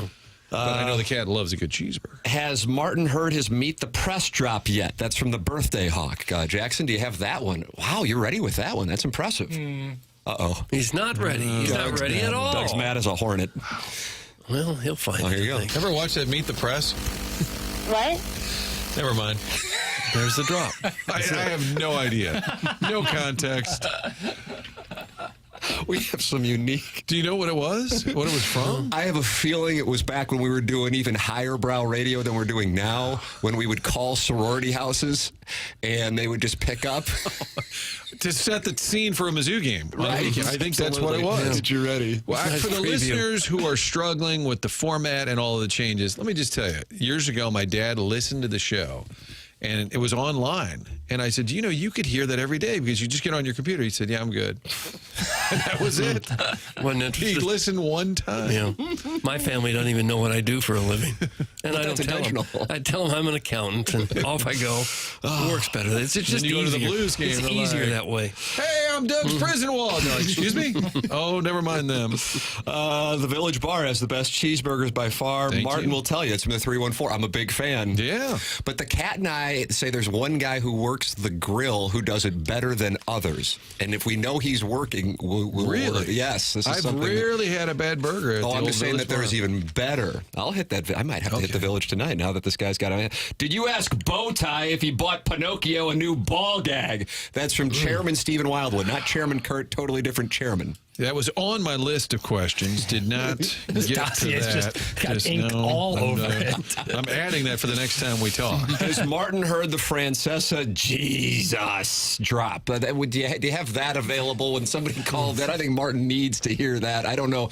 Jackson's over there. He's scurrying to get there. Remember Stedman, Martin, the board op on the original Morning Grind? That guy had drops like 10 seconds before we even got to it. I don't know how he did it. Do we have the call? Can we have the call? Oh, Stan Lee died? Stan Lee. You have to give me a moment. Okay. Give him a Just moment. keep reading the text. A lot of Stephen levers would over there. text me about twice a year, even though we hadn't done a show forever. And his whole thing was Rick Barnes. He always said Rick Barnes would choke in the tournament. And as soon as Texas would get knocked out and then later Tennessee, he would just text me, Rick Barnes, baby. Rick Barnes. That was his. That's the only thing he had. It was a one He's the take. greatest guy That ever. was his thing. Hey, Martin. Eddie in Hoboken. Oh, hold on. Here we go. All right, go ahead and hit the lever, please. Eddie in Hoboken. What's up, Eddie? Hey, what's up, Mike? What's Hey, happening? Mike, Stan Lee died today. Did you ever meet the guy? What do you think of him? Stan Lee. Yeah, Stan Lee. I don't Never know heard who of he Stan is. Lee? Don't know who he is, no.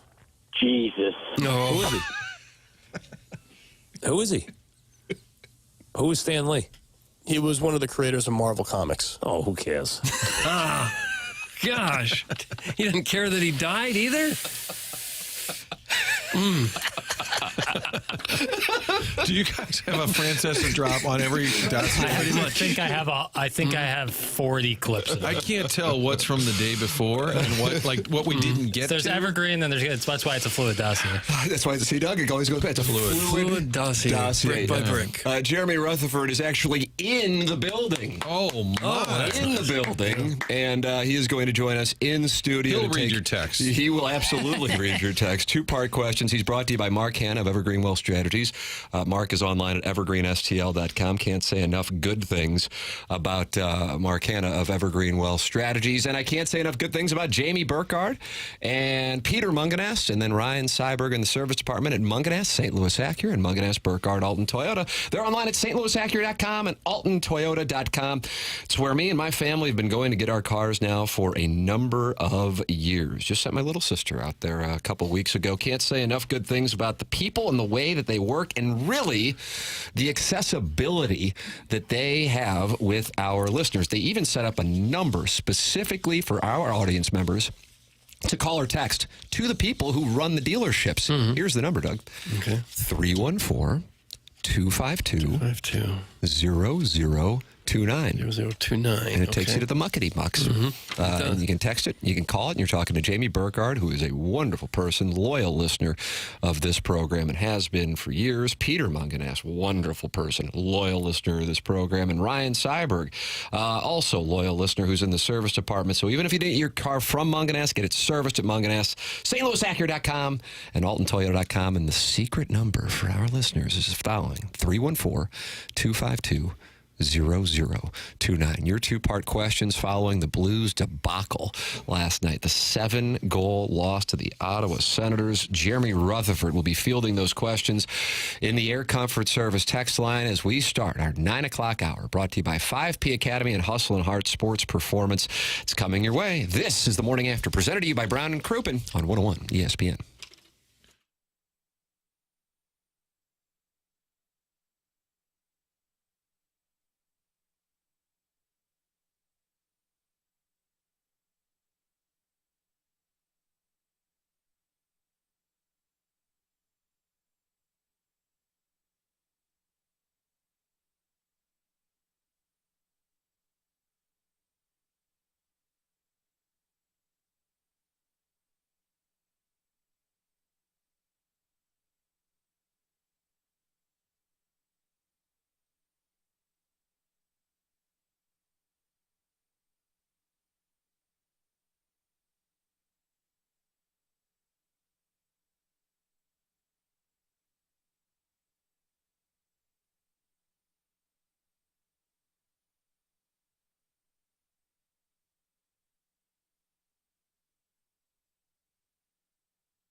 Welcome back to the show. Tim McKernan, Doug Vaughn, Martin Kilcoyne, Jackson Burkett with you. It's the Morning After. It's presented to you by Brown and Crouppen. We're in the 9 o'clock hour, brought to you by 5P Academy and Hustle and Heart Sports Performance. It's a program that solicits your involvement. Design, Air, Heating, and Cooling, email of the day, coming up at 10:45. We take live phone calls on this 101 program now. We just have to figure out a way to answer them. Yeah. Callier and Thompson phone lines 314-974-0101, and then the Air Comfort Service text line 314-399-9646. Joining us in studio to relive the magic that took place last night in Canada's capital, ladies and gentlemen, Jeremy Rutherford, brought to you by Mark Canada, Evergreen Wealth Strategies, online at evergreenstl.com. Hello, Ruthsy. This is actually a covert job. I came in the studio to see if Jackson tries to pick up the phone. I see that he's not. It's just ringing and ringing. He sees that it's ringing, and he's not picking You up. think he's intentionally avoiding and censoring the people who want to talk it over with us? I think so. And I think Marty's glad that he's not taking these phone calls. I got JR to my right, clowns to my left. Is that a song? I believe it is. Good to see JR in studio. It's just that he's in that spot over there. Kind of like a game show. Like he's behind a curtain. He doesn't quite know what's going on over here. Jackson said that's where you go. That's where he's kind of... I parked him there. Yeah, you did park him over there. JR, I mean, you don't get too banty on Twitter, but last night I sensed a little... You're kind of like, this is a little rough here, boys. Yeah, that was... I mean, it's tough 10 games into the season to start talking about effort. And, you know, what I write what I see, but... it's a long season, and so you have to keep that in mind, especially you're sitting down with these guys. Martin knows you're doing feature stories in 2 weeks with these guys and questioning the effort 10 games in. It's tough, but I felt like you could see it last night, that it wasn't there on a couple plays. And when you're a team that's getting down by 2 every single game, and you're going to come out and make puck plays like that in the offensive zone, turn it over, and go down too quick, it just, I think, warranted. I think hockey players are better about it. We saw Trayvon Diggs of the Cowboys come out of the locker room, going after the reporter, questioning effort. I think the hockey guys, they get it. Like, they call out effort more than anybody. Themselves, the coach, I think they would be embarrassed by that. 8-1. And Shen said after the game, it's the 13. Like, it's the 2 games together that were bad. It is hard to fathom you can play that well in Toronto against a really highly talented team and beat them 5-1, and then you're terrible the next 2 games.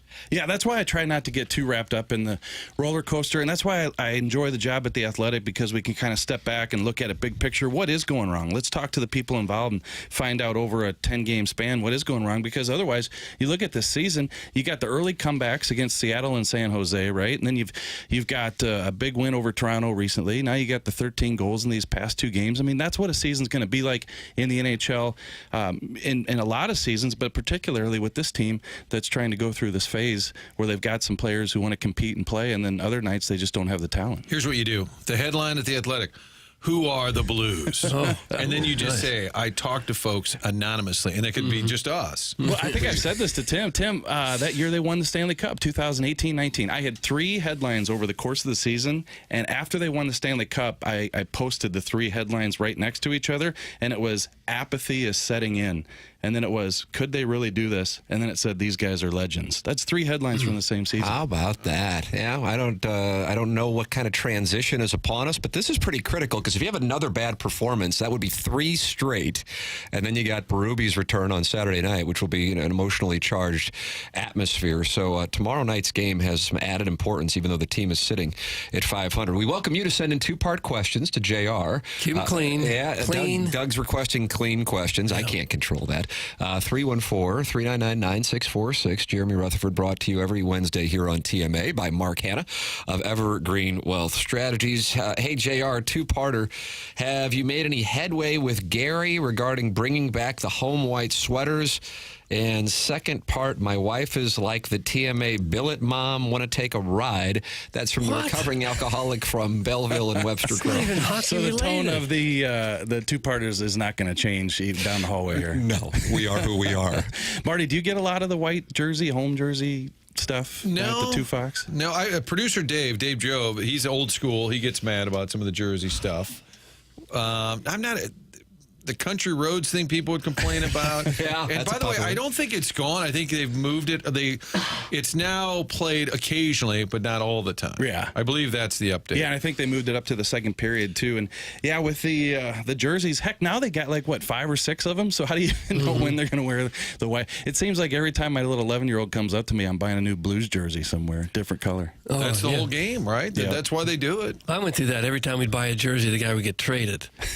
I bought a Brad boys jersey once for like $120. I mean, he was gone 5 minutes later. There was a Jay McKee jersey one night, and I tweeted out, who in the hell has a Jay McKee jersey? It was like one of their terrible signings.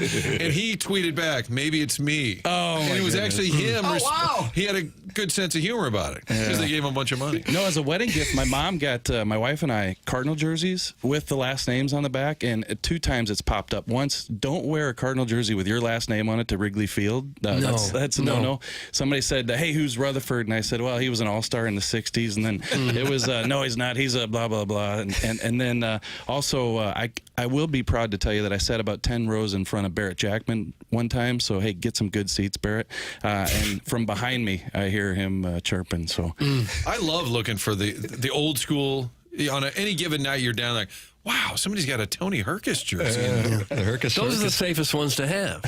Because it's kind of weird as an older guy to wear the jersey of a 23-year-old athlete, kind of.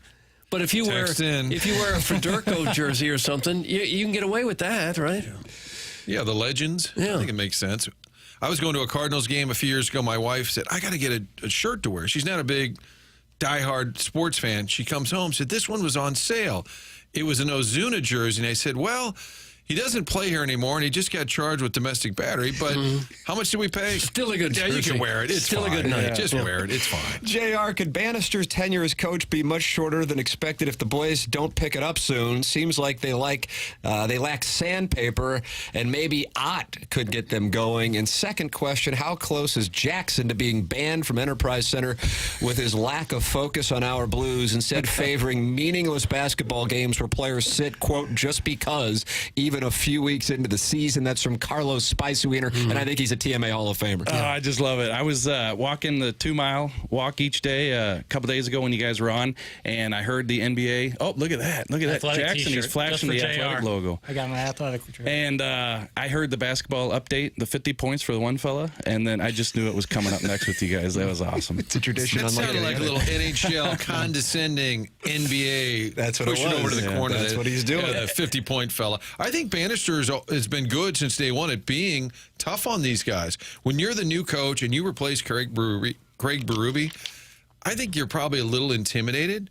But I just feel like Bannister, I know he's not a big name, but I think he's not afraid. Like today, he may be skating them into the ground. He has not tried to be their friend. No. And that's one thing I've liked right away. Yeah, and I think that he's doing the right thing. And I know that people are a little underwhelmed with Drew Bannister, maybe don't think that he has a presence. I beg to differ. Like when we're at the rink, he pushes these guys. And listen, I've seen it year after year. You bring in the different coaches, and what changes? The effort's got to change. The players got to change. The mentality of the team has to change. It's not necessarily the coach. And so even though he doesn't come in with the resume, he is trying to push the right buttons. And in terms of where they're at in their stage of retool, I think he's the perfect guy right now. And then you give him a chance and see what he can do with this thing. Hey, JR, is Monty going to get a contract in Boston, or are the Blues waiting that out?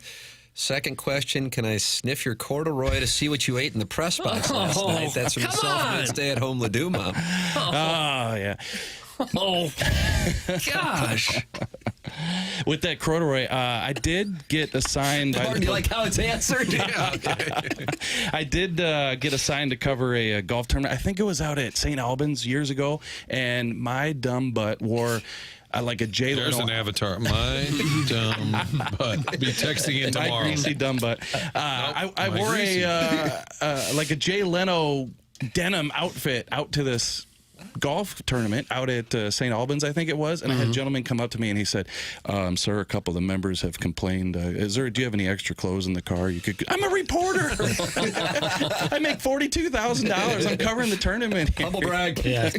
Bless. You're the guy bringing a denim shirt to St. Albans. You think the members really did complain? 100%. You think, or was it just the guy talking to you was complaining? That could be the case too. Doug left his khakis over at my house last last night, and I decided to wear them with my Phil Housley jersey. I looked silly, but love makes us do weird things. That's from the hipster of Tower Grove South. You know the hipster of Tower Grove South, Doug. Well, I've met him before, but I did not leave my khakis there. I had them on all your night. dentures there. Sup, JR, two-part questions. Number one, if the boys can get hot, can they win this baby? And number two, have you tried the new standalone Auntie Anne's in downtown St. Louis? It's all the buzz down here in the Sun Belt. That's from the Vice President of TMA Special Projects, Mario and Charlotte, also known as Stan Lee. Oh, goodness. Love me some Auntie Anne's. Maybe go out to the Mills, Marty. Oh, Mills, what a venue. Boy. Talk about a ghost town, right? It was. You would leave a Blues skate, you're like, I'll just grab a soda or a sandwich or something. You just walk down all these things that were closed. And it was once thriving. Like just if you need a set for a scary movie, like Hollywood, they should not build the set. Just fly everybody here, film it out at the Mills, and you're golden. Like, that place just so abandoned over the years. I get the chills walking through that place. One of my favorite things is to hear about players who have sandpaper in their game. Yes! Which Blues players have sandpaper, and what grit exactly are we looking for?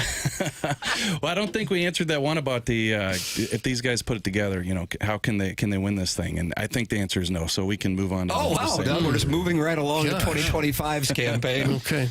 The answer is no. Sandpaper, who is it? I think it's Toropchenko. Yep. Walker. Extension season. Yeah. I think Matthew Joseph has showed some sandpaper there. Foxa. Foxa's got a little 40 grit course A lot of sandpaper. those fourth line guys. Yeah. Can you win with 12 sandpaper forwards, Doug? Well, you're going to need a sniper. Sniper's been quiet. Yeah. Yeah. Sniper, I guess, is Cairo. Is he the sniper? He would be the sniper. He's your sniper. He's been a little quiet. As is a tradition on Wednesdays, JR, Harrison's brother Master has sent in his text asking about what's going on with Jordan Kyrou. What is your answer for that question? I mean, he is still leading the team, but he hasn't scored a goal. Yeah. Since, So does he just say that, like, and then copy paste? He texts throughout the course of the program and rarely is pleased with the show. Yeah. No, I gave the answer with Kyrou, and I know he wasn't happy with it last week, and here we are another week, and he hasn't done much, so maybe he's onto something there. But I think that, like Jamie said earlier to you guys, he created last night. Even though it wasn't much of a game. He has not scored since opening night, so you can't have that, right?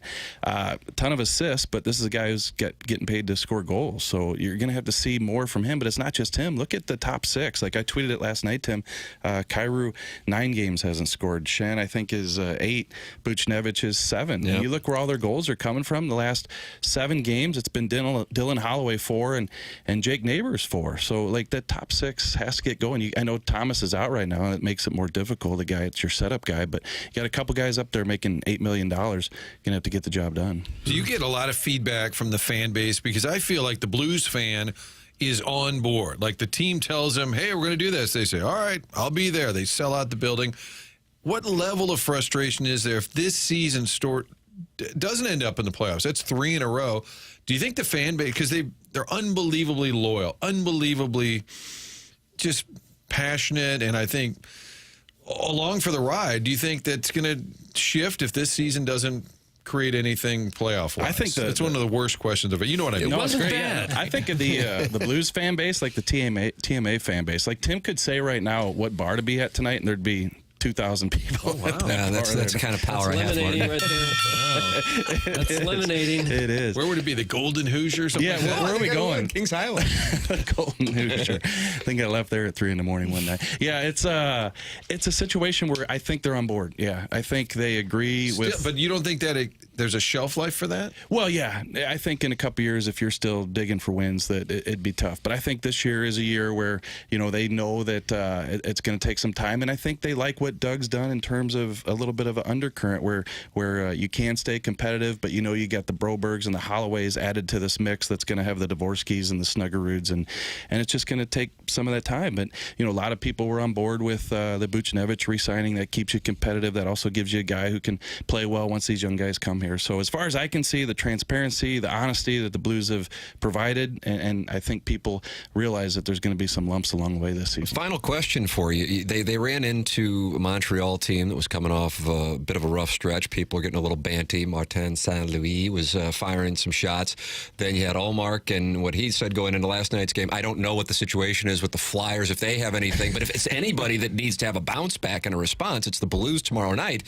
So I certainly don't want to put that much emphasis on the 11th game of the season. But considering what just took place last night and considering the carryover for Montreal, I think you're going to find out a little bit about what's going on in there by how they perform against the Flyers, as strange as that might sound. No, you're right, because things can go sideways quickly. I mean, you lose this game to Philly, then you come play that Toronto team that's obviously going to have something to play for after what happened last week, and now all of a sudden it's a 4 or 5 game skid, and you're 15 games into the season. So you remember a couple years ago, I realized different circumstances. That team had a lot higher expectations, but Doug was talking to the media and having a State of the Union 20 games into the season, and you certainly don't want to have that. So even though I stick to what I said to Martin a second ago, is I think fans are understanding. They also don't want to see this team set out to be competitive, knowing that there's a chance that they can finish in that mushy middle and get a not high draft pick, and then just not be competitive. Like, this is going against what Doug Armstrong and Tom Stillman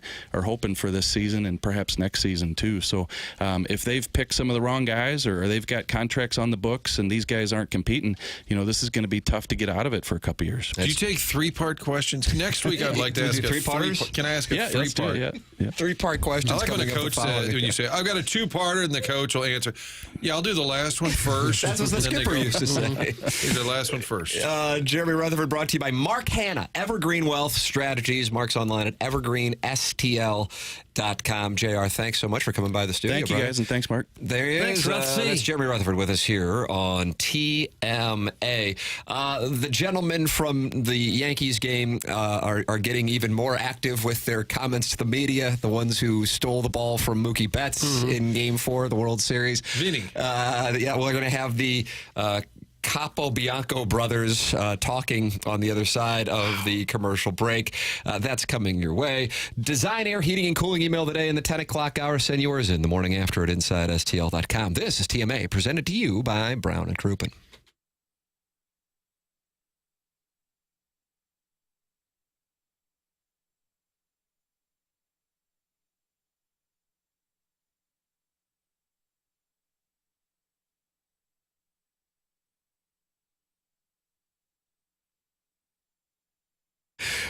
Jeremy Rutherford, brought to you every Wednesday on TMA by Mark Hanna of Evergreen Wealth Strategies. He's online at evergreenstl.com.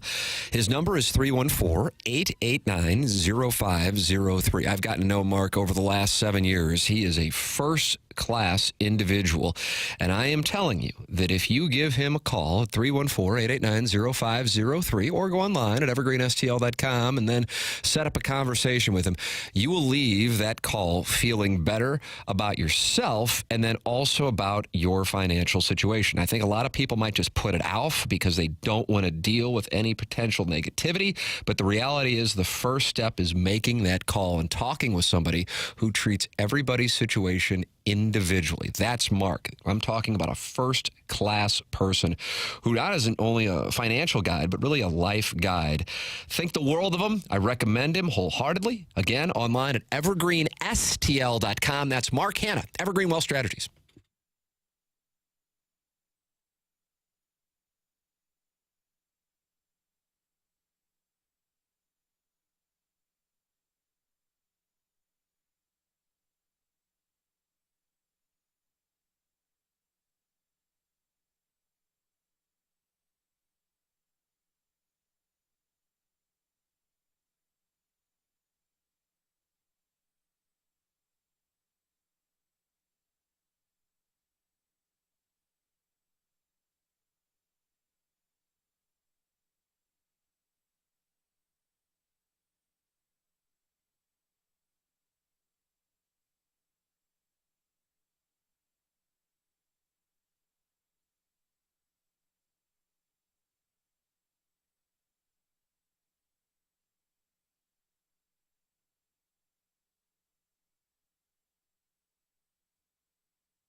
Welcome back to the Morning After 101 ESPN and the 101 ESPN YouTube channel, the TMA YouTube channel, dueling channels. Martin, you're kind of experiencing the dueling text in the text inbox, which is presented to us by Air Comfort Service. The number is 314-399-9646. Does Martin ever shut the hell up? Let Doug talk once in a while. He's who we like. Oh. Hold on, I'll sit this one out. No, I'm talking plenty. I don't really enjoy talking, which is why radio was a bad choice for me as a career move. What else do you see in there? Somebody said they were happy to have Martin on, and they were willing to change their text name. And then I looked. It's Doug's prison wallet, but somebody texted in earlier as Martin's prison wallet. So I think I hate to say it, but I think the domain is now taken. People are squatting domains. JR gave us the mushy middle, my greasy butt. Yeah, these are all the names that get sent into the program. The Capo Bianco brothers decided to go to the World Series last night, and Mookie Betts went over to catch a foul ball in bottom of the first inning. It didn't necessarily go particularly well. Jackson, you don't have the audio of the call when this took place. I do indeed. It's a delay tactic. And yeah, Betts has that ball in his glove, and this fan literally tries to take his glove off. Pries the ball out of there. A for effort. Well, he won't be watching the game much longer. Yeah, and he was tossed, as was his brother. Doug, that's Austin and Peter Capobianco. Oh, right. And they did an exclusive with ESPN, so that's a big get. We always joke about the ball coming over into our area. Said Capo Bianco at a local bar after the game. Hard to believe he was at a bar. What was the reporter doing there? Did they just walk out of the stadium to follow him? I don't know. I just read what's in the teleprompter. We always joke about the ball in our area. We're not going to go out of our way to attack, but if it's in our area, we are going to D up. You're not This is what I'm allowed saying. to D up. This is what they were telling the security. They were marking their line, saying if they come in my zone, I'm going to blow them up. They said attack. Someone defends, someone knocks the ball. We talk about it. We're willing to do this. Calipari, Izzo, and if Patino was in here, we're talking Italian special. We're talking rigatoni, marinara. That was live at the bar right there. Gosh. And later in that article, he says that they were told that they will be allowed back for Game 5. Oh, God. They'll be heroes. Like Jeffrey Mayer was like at the World Series parade in '96. You think Cashman threw around a little weight and said, bring these guys back? I don't know. Are they going to go Fat Joe and give him a mic? Yes, let him perform. They actually might. That might get the stadium fired up. I'm all in. If you could pick a stereotypical New York obnoxious, know-it-all, loudmouth fan, it would be what this guy looks like. They probably pay. He's perfect, isn't he? They probably pay $2,000 a piece for those seats. Oh, probably so. Right on the foul line there. Yeah. The Yankees have not responded to ESPN's request for comment, but Capo Bianco is continuing to talk. I don't know if he's still at the bar. Quote, I know when I'm in the wrong, and as soon as I did it, I was like, boys, I'm out of here. I patrol that wall, and they know it.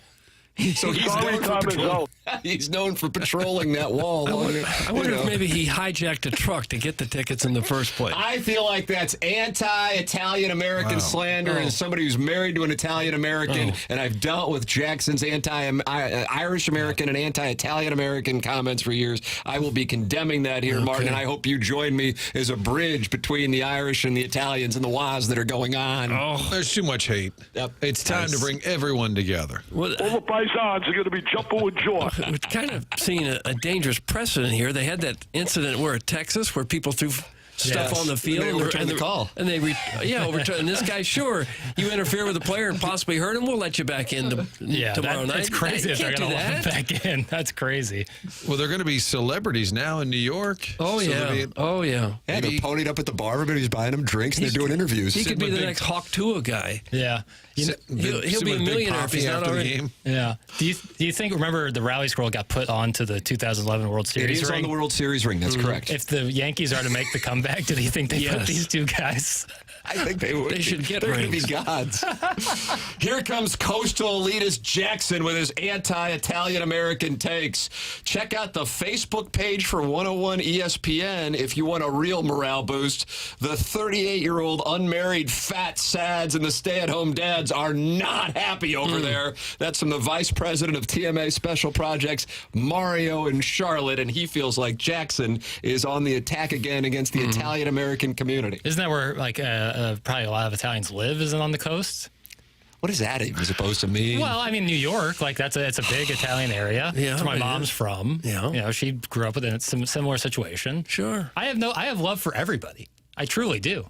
I got no hate in my heart. Oh, well, that's good to hear. I don't like the way Luca plays defense, but that's Here we go. He's not the extent. Italian. No.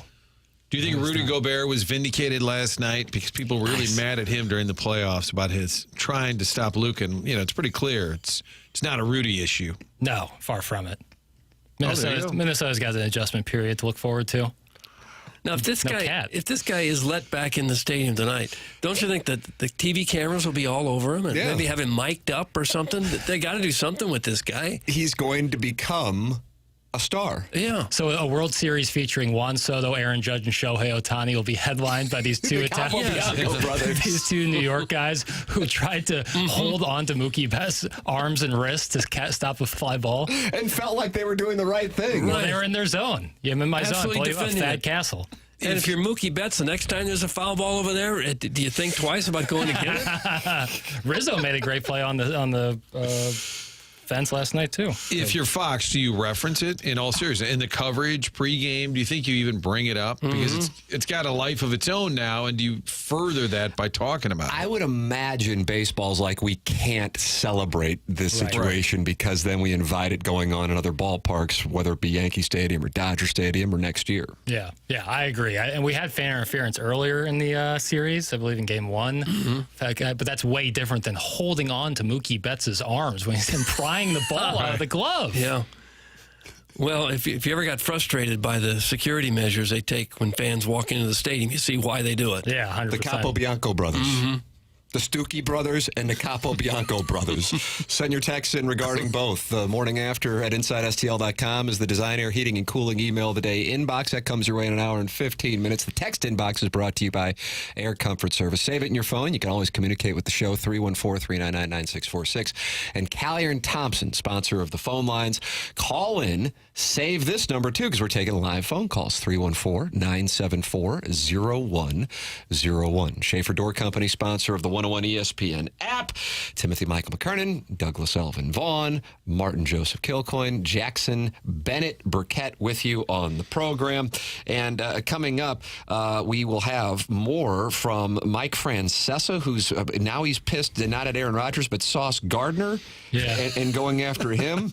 And Desmond Howard is going after one of his old nemesis. We have that for you as well. This is TMA. It's presented to you by Brown and Crouppen on 101 ESPN.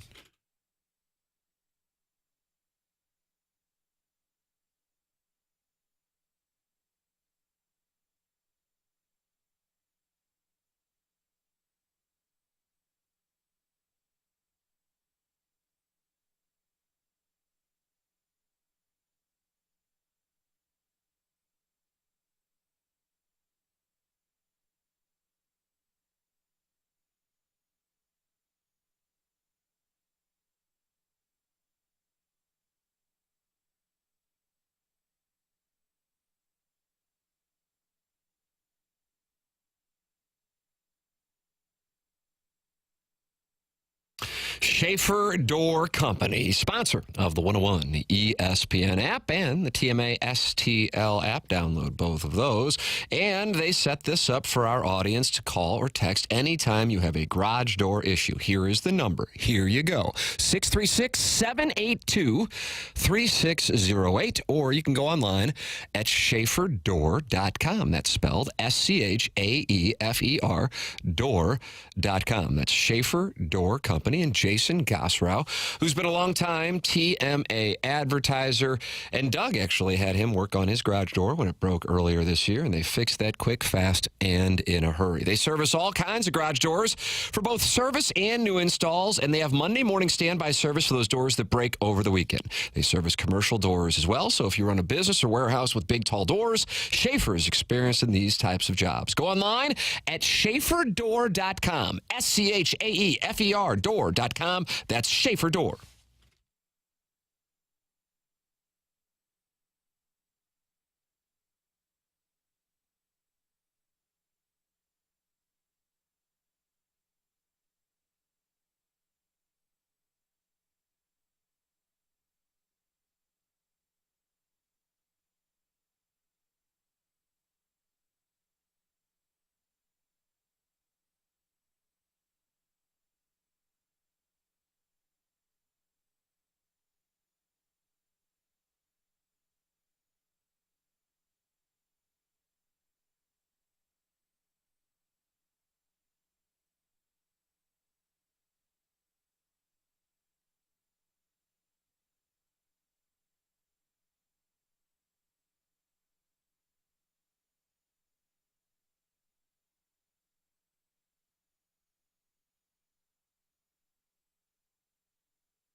This is Action Jackson with a Sports Center update driven by Johnny Londoff Chevrolet and Johnny Londoff Autoplex. The Golden State Warriors defeat the New Orleans Pelicans 124-106. That's a 3-1 start for Golden State. Oklahoma alum Buddy Hield with 28 points. That was another Sports Center update driven by Johnny Londoff Chevrolet and Johnny Londoff Autoplex. See them at Londoff.com. Chevy, together we drive.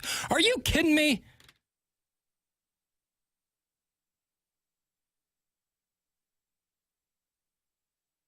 Welcome back to Morning After. It's presented to you by Brown & Crouppen, 5P Academy and Hustle and Heart Sports Performance, 9 o'clock hour. Tim McKernan, Doug Vaughn, Martin Kilcoyne, Jackson Burkett. I noticed, Doug, that the 101 ESPN voiceover guy is now doing our returns. And Jackson, he was workshopping your name. This proved to be an issue for Dan Caesar, the Post-Dispatch. Burke? Yeah, when writing about the program. And now the voiceover guy had an issue as well, and we actually have the audio of him. Yeah, the raw audio. Oh, wow. Okay. Martin, this is a little peek behind the curtain here. Rise and shine, St. Louis. It's the Brown and Crouppen Morning After. It's the Brown and Crouppen Morning After with Tim McKernan, Doug Vaughn, Martin Kilcoyne, and Jackson Burkett. Jackson Burkett. I assume it's Burkett. And Jackson Burkett. Just in case. But I'm going with that first one. On 101 ESPN. On 101 ESPN. Oh, there's the open right there. Yeah, just play that. That's the one. Just said that one. Is he in the building or is that? No, he's not in the building. Those are the greatest jobs in the world. If you could be a voice guy, and every TV station, local TV in the country has one of those voice guys, and you'll travel around and flip on the TV in Cleveland like, hey, that's the same guy that St. Louis had. And I've been in the room when they would cut afternoon promos, and you hear a guy go, okay, here we go. Today, a terrible action on Graves's Gravois, and they were like, and they'd be in their ear telling them how to say all these different. Today on Shoto, and they're like, it's Shoto, and they're today on Shoto, and they just rifle off one little read after another, and just cashing checks left and right. There's a couple guys who do that for like movie trailers. And it's their full-time job. Guys. Yeah, to bounce around from studio to studio in a limo and talk for 30 seconds and then go to the next studio and make a couple $1 million a year. Yes. That's voice guy. That's got to be the open.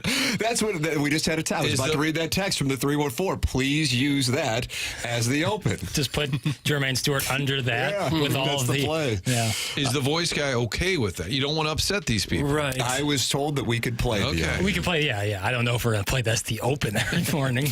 Jackson Burkett. That comes from thanks, comma, Dad. You like that, Martin? You like that text name? Thanks, Dad. He's writing it down. I heard it as like Rex Burkhead, if you remember him. Great fantasy. Running back. Fantasy running back in a pinch. And that's how I heard it. Tim McKernan, Frank Cusimano. That was the voice person at KFNS. They had an issue with that. Now, this is an interesting text on a little change. This show is horrible? Kind of like Ron Burgundy with a question mark? Yeah. Yeah, why the question mark? You should be convinced. It's exclamation, exclamation, and then it's question mark. This show is horrible. Morning After with Tim McKernan. There it is. McKernan. We should have gone with that, too. We didn't. That was a big miss. Hey, little Mario, I'll be in your hellhole of a city next Tuesday and Wednesday, maybe the worst city in the United States. Bunch of bros go there only to realize how corrupt and crime-ridden it is, and that a 2-hour commute to the burbs isn't quite worth it. So they end up moving back to their hometown after 5 years because they're sick of it. Sorry you got stuck there, I guess. That's Mr. Licks, unhappy with Mario, Vice President of TMA Special Projects, and he's in Charlotte, North Carolina. I don't really have a passionate take on Charlotte, but Mr. Licks does. Anybody got a feeling Almost on felt like a reference to Centene was going to go to Charlotte for a lot of their work, remember? And the boss, Mr. Neidhorst, who has since passed, said, we're going to Charlotte because of all the crime that's going on in St. Louis, started his own crime task force or something to study it here in St. Louis. And then it was pointed out there's a lot of crime issues. There's crime everywhere. I mean, if you talk to Mark Schreiber at the Sports Commission, he said every time they go to these conferences and there's a sports commission from Minneapolis, Chicago, Cleveland, they all say, you know, they're competing for events, but they sit and brainstorm, and they said every single one of them says, I know, downtown crime, I know. Like, they're all dealing with the same narrative. So I'm guessing Charlotte's probably in that same boat.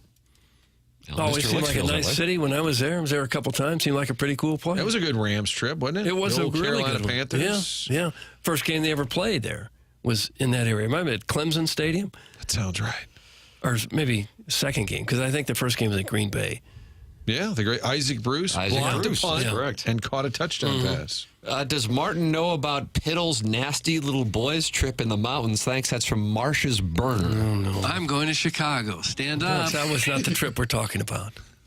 I went to near Gatlinburg with like 12 or 13 of my buddies. And it was kind of like a golf trip, but we just hung out, campfire, overlooking those nice like mountains there. It's really fun. Can you believe that? These guys make it out to be like some sort of deliverance excursion. Exactly. It was a Brokeback up against some foliage. It was just some guys hanging out, maybe getting to know each other a little better. No, I think you're making it worse.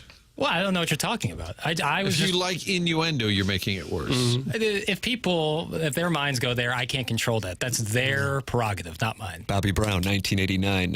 How about this? We're starting to win them over, dog. It's starting to happen. I saw this happen with Balloon Party. I didn't think I would like this show. I actually love it. Keep it up, guys. Uh-oh, it's starting to happen. It's starting to happen. That's from the 618. Mr. Licks is a commie. Ledoux would be the Arnold of Charlotte if it was there. That is from Sniffin' Holes. A lot of passion on Charlotte. Just strikes me as kind of an up-and-coming city. Yeah. But I don't really have a strong opinion on the city. I didn't know that we had a little rivalry. I think it's actually bigger than St. Louis now. I think it's one of the markets market size-wise? that just recently passed us. Says you. I could be mistaken. Well, It's like the new Atlanta. Like it's a hot spot. yeah. My favorite part of the show is at 10 when Martin leaves. That's also my favorite part of the show. To be honest with you. Martin talks more than Iggy. Jesus. Bob Wagon, which I can't tell if that's a name or a nickname. Yeah. That is Frank a guy. Cusimano. No, that's I shouldn't have read the man's name. I thought it was a nickname. No, I believe we read an article a week or two ago, and a gentleman was quoted in the article, and his name was Bob Wagon. Yeah. And then, as what happens on this show is people then take that as their text inbox name. Because you were friends with Bobby Magic, and I thought this That's right. guy. I saw Bobby Magic at Immaculata. Patrick at Immaculata is on board with the show. Martin, full circle. Wow. How about the human ashtray? Whatever Human happened to him? ashtray. That's the MVP. Yep. Who's doing Design Air? Me? Yes, sir. All right. Well, Design Air is on board with this program. Martin, Doug, and I are all clients, and they're the sponsor of our Design Air heating and cooling email of the day. Send yours in the morning after at InsideSTL.com. I've gotten to know Seth Goldcamp over the last decade, as he's been a longtime sponsor of this program, and he has been working with his team on our home, on Doug's home. Martin has worked with him as well. It's Design Air Heating and Cooling online at designairservice.com. Even though we've had incredibly temperate temperatures here over the last few weeks, inevitably, you know, it's going to get cold. It looks like maybe next week is when it starts to happen. Fine. Make sure that your heating service is firing on all cylinders when you got to use it. Go with Design Air Heating and Cooling. You go online at designairservice.com. The longest running sponsor on TMA is Design Air Heating and Cooling. How about that? Seth Goldcamp's been with us a good long while, and we're grateful for his support.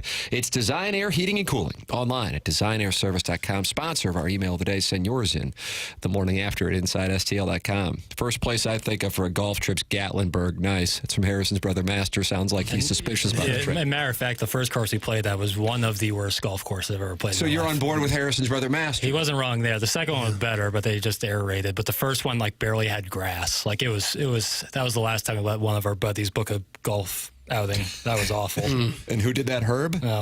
MPK. Doesn't want to be named. MPK. Yeah, he messed up big time there. Does Martin know Doug and I have a thing? And by thing, I mean we've done it. That's from Ancient Joe's Cave Ride Magic. Oh, why? Gosh, I was unaware. Why do we have to deal with this? He's trying to freshen Martin up on the program. You know, Martin's been away for 18 years. Somebody said, does Martin know how lucky he is to be working with Tim? That's Who do you think that is? You think my dad found the text inbox ever? Really Local important. broadcast hero, Tim McKernan. There's another one. It's Chris Gardner. He's a senator. It's really important you join Timmy on the show. It'll make it so much better. You know, if you can, just talk a little less, because people want to hear Timmy. He does sound like Jimmy Stewart.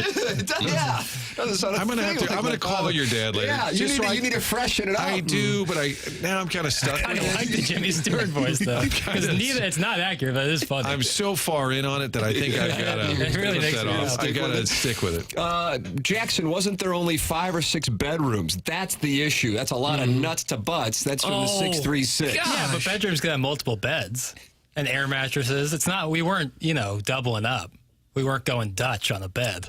What do you mean heard Dutch? the term going Dutch? Well, that means you got to pay yourself. Splitting the bed. One buddy did throw up in one of the beds, so it was Private Citizen Pete. That bed was rendered useless. So it was Private Citizen Pete. No, it was the professor.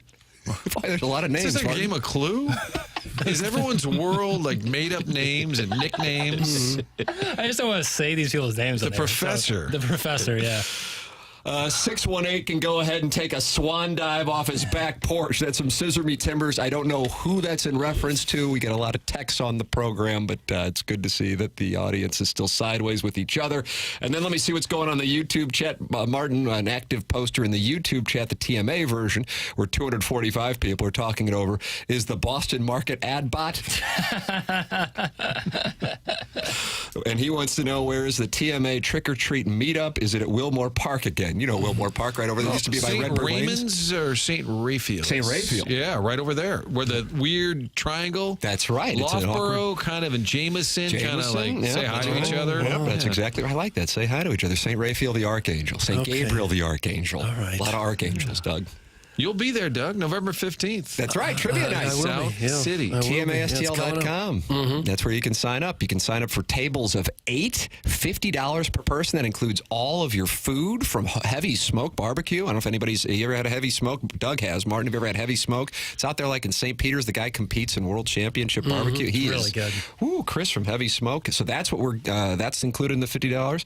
All your beer is included. Some seltzers included. And then 10 rounds of trivia. It's at St. Gabriel's on Friday, November 15th, and you can get your table of 8, or you can just go with a few people, and then they'll put you together with another table to make your team. TMASTL.com is where you can sign up, and we'll be there. Will people be bragging about what side of the park they live on? Is that a thing? Yeah, Manchester. I kind of try to hide that I'm on the east side of the park. That's the bad side? Apparently so. Martin just broke that story. Well, you're right there. You're on Tam. A little closer to the city when it gets rough? I think that's probably it. We wanted Jimmy to be toughened up a little bit, so we thought we'd stay on this side. Again, it sounds like he has a terrible denture situation. It's 9:51 in St. Louis. Time check brought to you by Clarkson Jewelers. Martin has one segment left before he has some things. Martin, I think Doug's trying to find out how he can get some things at 10 o'clock as well. You guys can tag team that. Design, Air, Heating, and Cooling email today, 1045. You are listening to TMA. It's presented to you by Brown & Crouppen, 5P Academy, and Hustle and Heart Sports Performance, 9 o'clock hour.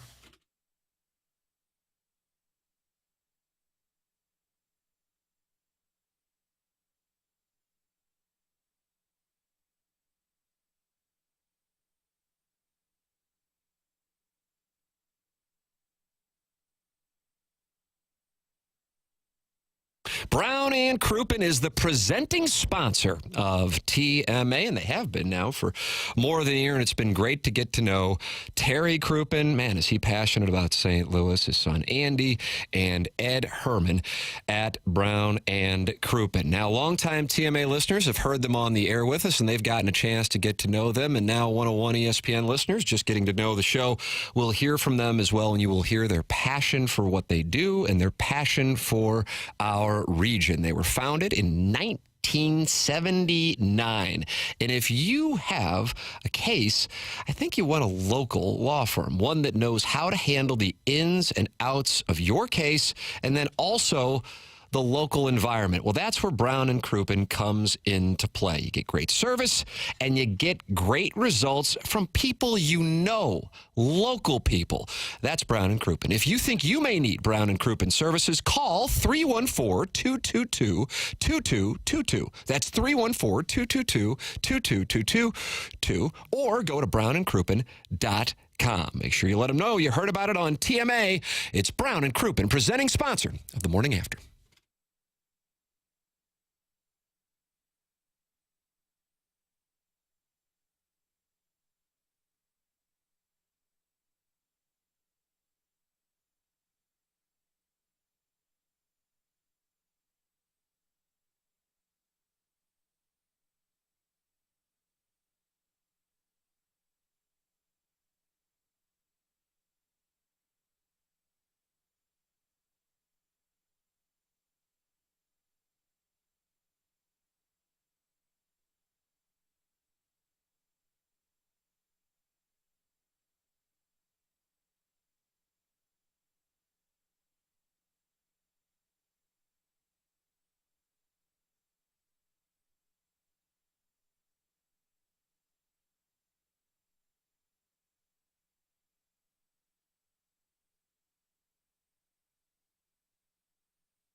Well, it turns out Doug has not been left out of the unfortunate voiceover situation here on the program. Mike Ryder, executive producer, 101 ESPN, came in during the commercial break to let us know that the voiceover gentleman, if it's written out, if it's typed out for him to voice, he is going to read it. So a few years back, when the Rams were enjoying our fair city, he sent a promo for the Rams and Packers. He mistyped and left out the K, and so he sent back Rams and Pacers. Tyrese Halliburton. And that's Jackson. That's Jackson's guy. Yeah, I am them hard. And this week, for a promo, he forgot to include the N on Doug's last name. Let's take a listen and see how that played out. With Tim McKernan, Doug Vaughn, and Martin Kilcoyne. Come on. Now I've had my feelings hurt again. Doug Vaughn. With Tim McKernan, Doug Vaughn, and Martin Kilcoyne. Well, that's what it would spell if you left out the end. It's he said it with such conviction. That's what makes it so funny. Because it's like the EA Sports voice guy. So he sounds like a little. So that's recent. That's brand new. Oh, yeah. It's hot off the presses, And that's Doug. the way we're going to have it run now, right? Are you changing your name? Yep, that's what Have it's you going been to go. thinking about it? A lot of people spell it without the N. Well, you've been called Doe before. It spells Doe. My first name was spelled D-O-U-G-H for about half of my childhood. And I don't know why.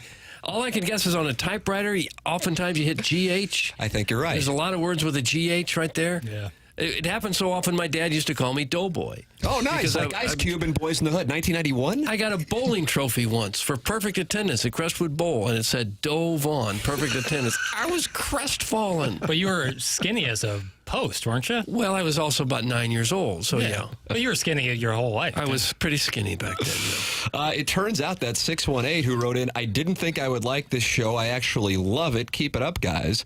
Is a lady. I actually listen to Balloon Party all the time for whatever reason. LOL. The 618 is actually a she. LOL. They can get over it. So she is responding to, I think it was Scissor Me Timbers, who wanted the 618 to take a dive off a patio or something like that. Yes. Yeah, so we got that going on. Balloon Party, bearable. TMA, absolutely god-awful. This show sucks. That's from the 636. Jackson's kind of sideways with the 636, so that would be on brand, right? Yeah, I mean, I don't really pay attention to text from the To all 636? Yeah. Every bit. Everything south of 270. I mean, west of 270. If you think you have a claim, send it in, and maybe I'll change my judgment on you case by case. But mostly blanket statement, yeah. How about that, Martin? This guy's real Central Case Corridor by elitist. case. Yeah. I did see a couple of texts saying, why are we celebrating these Yankee fans when Bartman was, totally vilified. But the difference is Bartman did it to a Cubs player at a Cubs game. Yeah. The Yankee fans did it to a Dodgers player. I think that's a big distinction. Don't you think that's a big distinction? I would say so. I think the ball being in the glove of Mookie, too, is a And big he was change. aggressively taking it out. Right. How about this long-time caller? What the hell has 101 done? Just turned it on, and this bleach time. Welcome back, Marty. Let's do another super fan so you can finally get that Emmy. That's from Big Al. Whoa. And he says, P.S. Answer the damn phone, Spuds. God, Big Al wants to call in. Big Al from the morning show. And Jackson is censoring the people and not answering their calls. And that is why people consider him to be Vladimir Burkett. When I was heading to Game 7 in Boston, Big Al said, I need to meet up before you leave. And I said, why? And he said, I have a Pat Maroon jersey. It's good luck. I need you to take it. Did you get it to the I Big Ray? told my wife, I said, I got to go pick up a... She said, for what? I said, it's from Big Al. For what? I said, it's a lucky jersey. I put it in my suitcase, and they did win the cup. It was not for Maroon to have. But you believe, had you not picked that up, oh, clearly, Bennington has a rough first period, and it's over. So if it weren't for Big Al, we probably don't win the cup, which is probably something he would say anyway. Yes, Welcome home, Frank. Big Al from the morning show. Okay. That was Franco Peña's reaction. Wasn't as enthused as maybe Big Al thought he was going to be. Chairman Kurt has just entered the studio, and that means the phone lines are a-ringing, so that's how you know. Martin, don't stop talking. You guys are all doing your part and talking at appropriate lengths. My only request is that you insert a little creep factor as the person you replace crowbarred a lot of that type of content into the show, and we loved him for it. That's from Scott's Wrinkled Ballsack. Crowbarred. That's I like that term. Crowbarred. So you like a little more creep factor. That's it. I'd like to apologize to Martin about my favorite part of the show is when he leaves. It's just that I need to hear Tim more because he's so great. That's from Jamie's Vacation Speedo. That's a great point. Just let Jimmy talk. Maybe Jimmy could be here, but it should really be about Jimmy. I know the other guy played in baseball and all that, but Jimmy really needs to talk more. That's my father. Martin, you are heading out for things. Chairman Kurt's on the phone, so who knows what's going on in the Collier and Thompson phone line. Send your emails in for the Design, Air, Heating, and Cooling email of the day. We close out the 5P Academy and Hustle and Heart Sports Performance. 9 o'clock hour, Munganess, St. Louis Acura, Munganess, Burkhardt, Alton Toyota. 10 o'clock hour coming your way.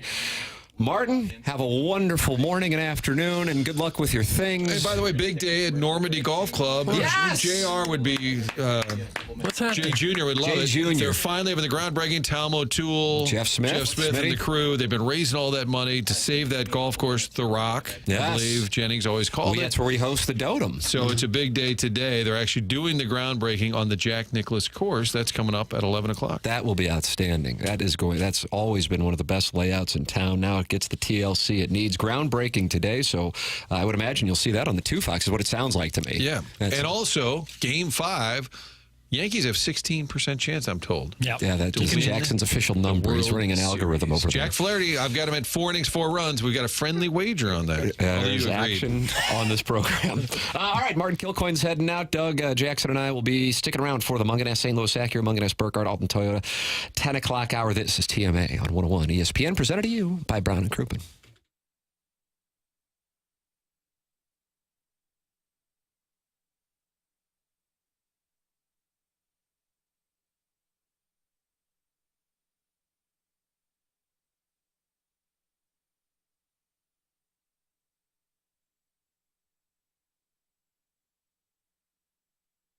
Transform your story at Illinois Recovery Center. Illinois Recovery Center, the team believes in the strength of every individual's journey to recovery. Whether you're taking the first step or continuing your path, the IRC's dedicated team is here to support you. So why choose the Illinois Recovery Center?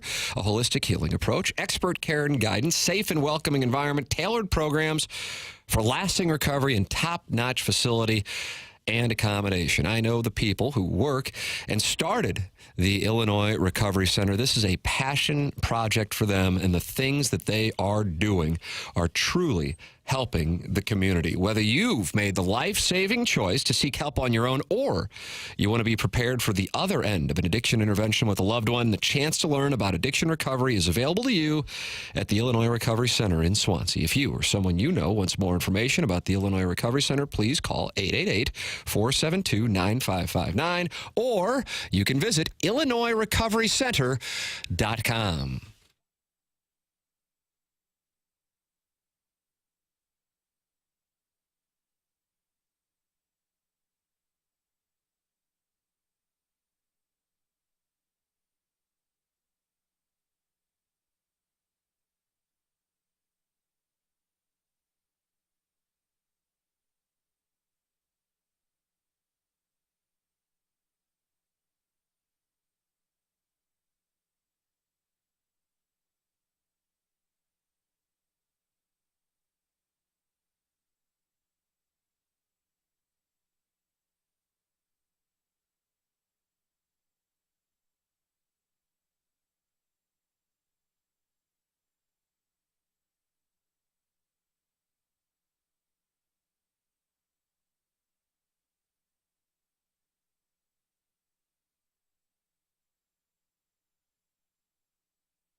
Welcome back to Morning After. It's presented to you by Brown & Crouppen. 10 o'clock hour sponsored by Munganess, St. Louis Acura, Munganess Burkett, Alton Toyota. It's a program that solicits your involvement, wants you to get involved. Jamie Rivers and Jeremy Rutherford with us earlier in the show. If you missed anything, Schaefer Door Company 101 ESPN app. You can go back and podcast and take in all the magic reliving the 8-1 loss in Ottawa last night. Chairman Kurt told me that Janet's on the Callier and Thompson phone lines. Oh, she is. 314-974-0101. And Janet joins us on the program. Good morning, Janet. Hello, Janet. Hi, I just would like to respond to the person that said Charlotte's better than St. Louis. That's a lot of baloney. Oh. Had 200 families that moved from St. Louis to Charlotte with our company. Mm-hmm. There's 1,200 families that had the offer, and only 200 decided to go. And within 7 years, all of them moved back but 5. And the only families that stayed there were because they had children that were in school there or had gotten married there and now live there.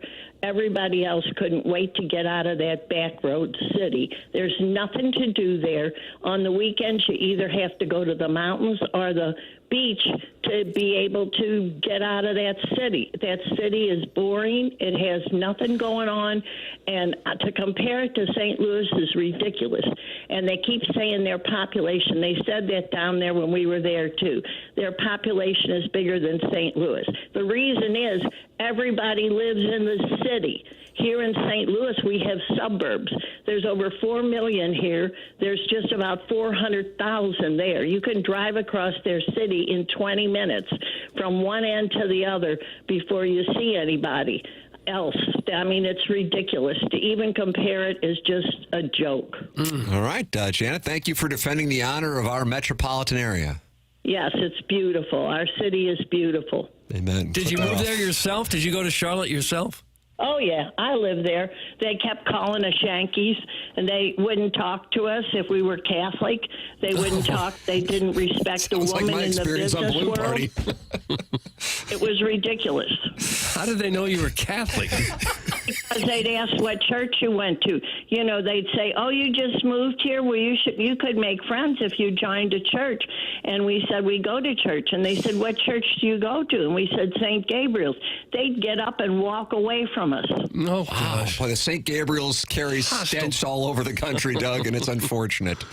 Yep. Wow. Thank you, Janet. There's Janet on the Callier and Thompson phone lines. And it sounds like, you never would think it, but it sounds like Janet and I have a lot in common. Yeah. St. Gabriel's parishioners who are experiencing discrimination, whether it be in Charlotte or in South St. Louis, but we're all Americans. And we all love 101 ESPN. Thank you, Janet. How about that? Just some quick background. Ladies and gentlemen, context from Jackson Burkett. I have some combined statistical area numbers for between Charlotte and St. Louis. St. Louis currently has a combined statistical area of 2.9 million, while Charlotte has a combined statistical area of 3.3 million. So you just wanted to dunk on Janet's call. That's not what I think that something gets said. I know fact checking is a big thing, and I thought I'd maybe. That was a live fact check by Jackson over Janet's call. That would be like the television market, I think, probably. I'm just looking at combined statistical area. Which Janet's going to call back in, and she's going to give you a piece of her mind, and I can't wait for it. I am looking forward to it. Janet, call back in to go after Jackson. It's the combination of adjacent metropolitan area and micropolitan? What does that mean? Doug, micropolitan. Never heard of that. Politan? Janet is the absolute best. That's from the 636. When was the last time Janet was in Charlotte? 1903. That's from the Veiled Prophet. Let's see. Janet's right. I just drove by a homeless couple floating down the river to Pear on an old refrigerator. Your move, Charlotte. That's from Milagro Tequila Texture of the Year. Arbor Day. There's water in the river to Pear right now, and there's probably a little bit. There's always just a little trickle. Doug, should I not go to the phones anymore? No, I love the phones now. I love that call. That was good. We like to hear from anybody. Well, it's good that St. Louis has people sticking up for it still. Yeah. Because it's not very common anymore. From the 636. Janet is the absolute best, and St. Louis is beautiful. How about that, Doug? 636. This is a nice change of pace from where we used to be in our old closet, where it was not, this was not the consensus I felt. Janet's just another cheater from St. Gabriel's. Get that mother effer off the air. That's from Hugh Beaumont's giant flesh bat. Remember Hugh Beaumont played the role of Ward Cleaver? Yeah. Well, he texts into the show. I don't know what a flesh bat is, and I'm not even going to ask. I'm not going to ask. I don't want to know. Janet woke up this morning and shows violence when it comes to Charlotte. More Janet, please. That's from Scott's Wrinkled Nutsack. Different than Ballsack. Here's what I'll say. What Anytime Janet wants to call in, she is more than welcome. She has a direct pipeline to go on the air immediately. I will see the name. I won't even need Chairman Kurt to filter. I'll just put her. I might even just pot her up. Wow. That's Janet has an open door invitation. I thought she made a good point when she said the only things to do there are go to the mountains or to the beach, at the ocean. Other than that, nothing. Once the clock strikes 10 a.m., Jackson turns into a villain and thinks he's better than everyone else. That's from Bishing About Sports. I really don't think I'm better than anybody. I don't even know how I would think I'm better than anybody. I think I might be more open than some other people. Both transparency in my personal life and my thoughts, and but open to by love. saying that, just so you know, it comes off like you're saying, then we are close-minded. You see what I'm saying? Yeah. Others meaning not people, present company notwithstanding. You were looking I'm not right talking at about us. you. You're talking about the listeners. Absolute hate. Listeners. There's a group of people, like the rest of the world can be combined into people who listen to this show and people who don't. And that's who I'm talking to. It's like aspirin and non-aspirin. You can cut the world into two different elements right there. Exactly. Yeah. So that's kind of where I'm at. I like to be open about things and to things. Comrade Burke prefers Charlotte because they have an NBA team. Thanks. That's from Chief J. Strongblow. Would you rather live there than here? No. I think I believe him on this one. No, not until they change the floor at where the Hornets play with the floor. It looks like it looks like a honeycomb thing they're trying to do there. They're still sticking hard with the teal and purple. Would you then look to move? I would rather them move here. That's right. Home is where the heart is. Yes, I'm loyal to the soil. Guys, that Janet call was amazing. What a melting pot this show is. That's from Gary Pinkel's cell phone etiquette. It certainly is over the last 72 hours. That is for certain. You're welcome to get involved as well. Jackson's just putting people right on the phone lines now. Callier and Thompson, 314-974-0101. Air Comfort Service. Text line, 314-399-9646. And then the YouTube chats. They're dueling YouTube chats. 225 in the TMA YouTube chat at youtube.com/TMASTL, and then 131 in the 101 ESPN YouTube chat. And I gather that people are kind of picking their sides, Doug. It's like a civil war. Okay. Am I going to go in the TMA YouTube chat? Am I going to go in the 101 ESPN YouTube chat? We're going to separate it Catholic and non-Catholic apparently now? And St. Gabriel parishioners versus non-St. Gabriel parishioners. I mean, it's really dividing, and it's unfortunate. On the dossier, Jackson, I'm anxious to see what we've got because we got the Little Piddles Wide Berth Wednesday. Doug's never experienced one of those. Yeah. Oh, yeah. We got a Wide Berth Wednesday. So that's coming your way here in the 10 o'clock hour. Then at 10:45, the Design Air Heating and Cooling email of the day. Send yours in to compete and see what we got here with only 2 Design Air Heating and Cooling email of the day competitions left in the month of October, today and tomorrow on Halloween. Currently, JV golf coach and Buck Swope, I see with 5. I thought he had 6 wins. JV golf coach has the 6. Buck Swope 5, goes to Gangster Pete's hat with 4. Okay, fair enough. So down the stretch we come. Misty Plops got a big win yesterday. And it turns out Martin hosts award ceremonies with Misty Plops. I guess. Who knew? Good for Martin. Ladies and gentlemen, this program's called The Morning After. It airs on 101 ESPN, presented to you by Brown and Crouppen.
Well, breaking news regarding the Design, Air, Heating, and Cooling email of the day, Doug.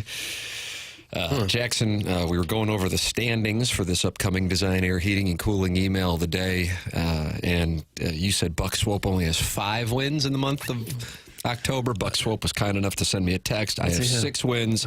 I had 5 going into Friday. I won on Monday, and then he put in quotes, public school math. Jackson, do you have a response? Yeah, no, it's bad. There's no real excuse. Nothing has been going on this last week that would, keep me from doing email today standings and making sure that's my top priority. Oh my gosh! Yeah, everything's just been business as usual. So it's really bitter right now. Condescending sarcasm there from Horton Watkins. It's really understandable that people are upset. I think it's totally normal. So. Guys, this show is terrible, but Tim's cute. Thanks. That's Martin's pin cushion. Eliminating. That's nice. Is Janet single? Thanks. That's Marcia's burner. And Chairman Kurt is back in studio, I see. And he's on the phone lines, which now are very... Could be her again. I hope it is. She's back. 314-974-0101. Collier and Thompson phone lines. Schaefer Door Company, sponsor of the 101 ESPN app. And Munganess is the sponsor of our 10 o'clock hour here on TMA. They're online at stlouisacura.com and altontoyota.com. And I know Jamie Burkhardt, and I know Peter Munganess, and I know Ryan Seiberg in the service department, and I know that if you are in the market for a new car or a pre-owned car, you are working with the best. If you're working with Munganess, St. Louis Acura, and Munganess Burkhardt, Alton Toyota.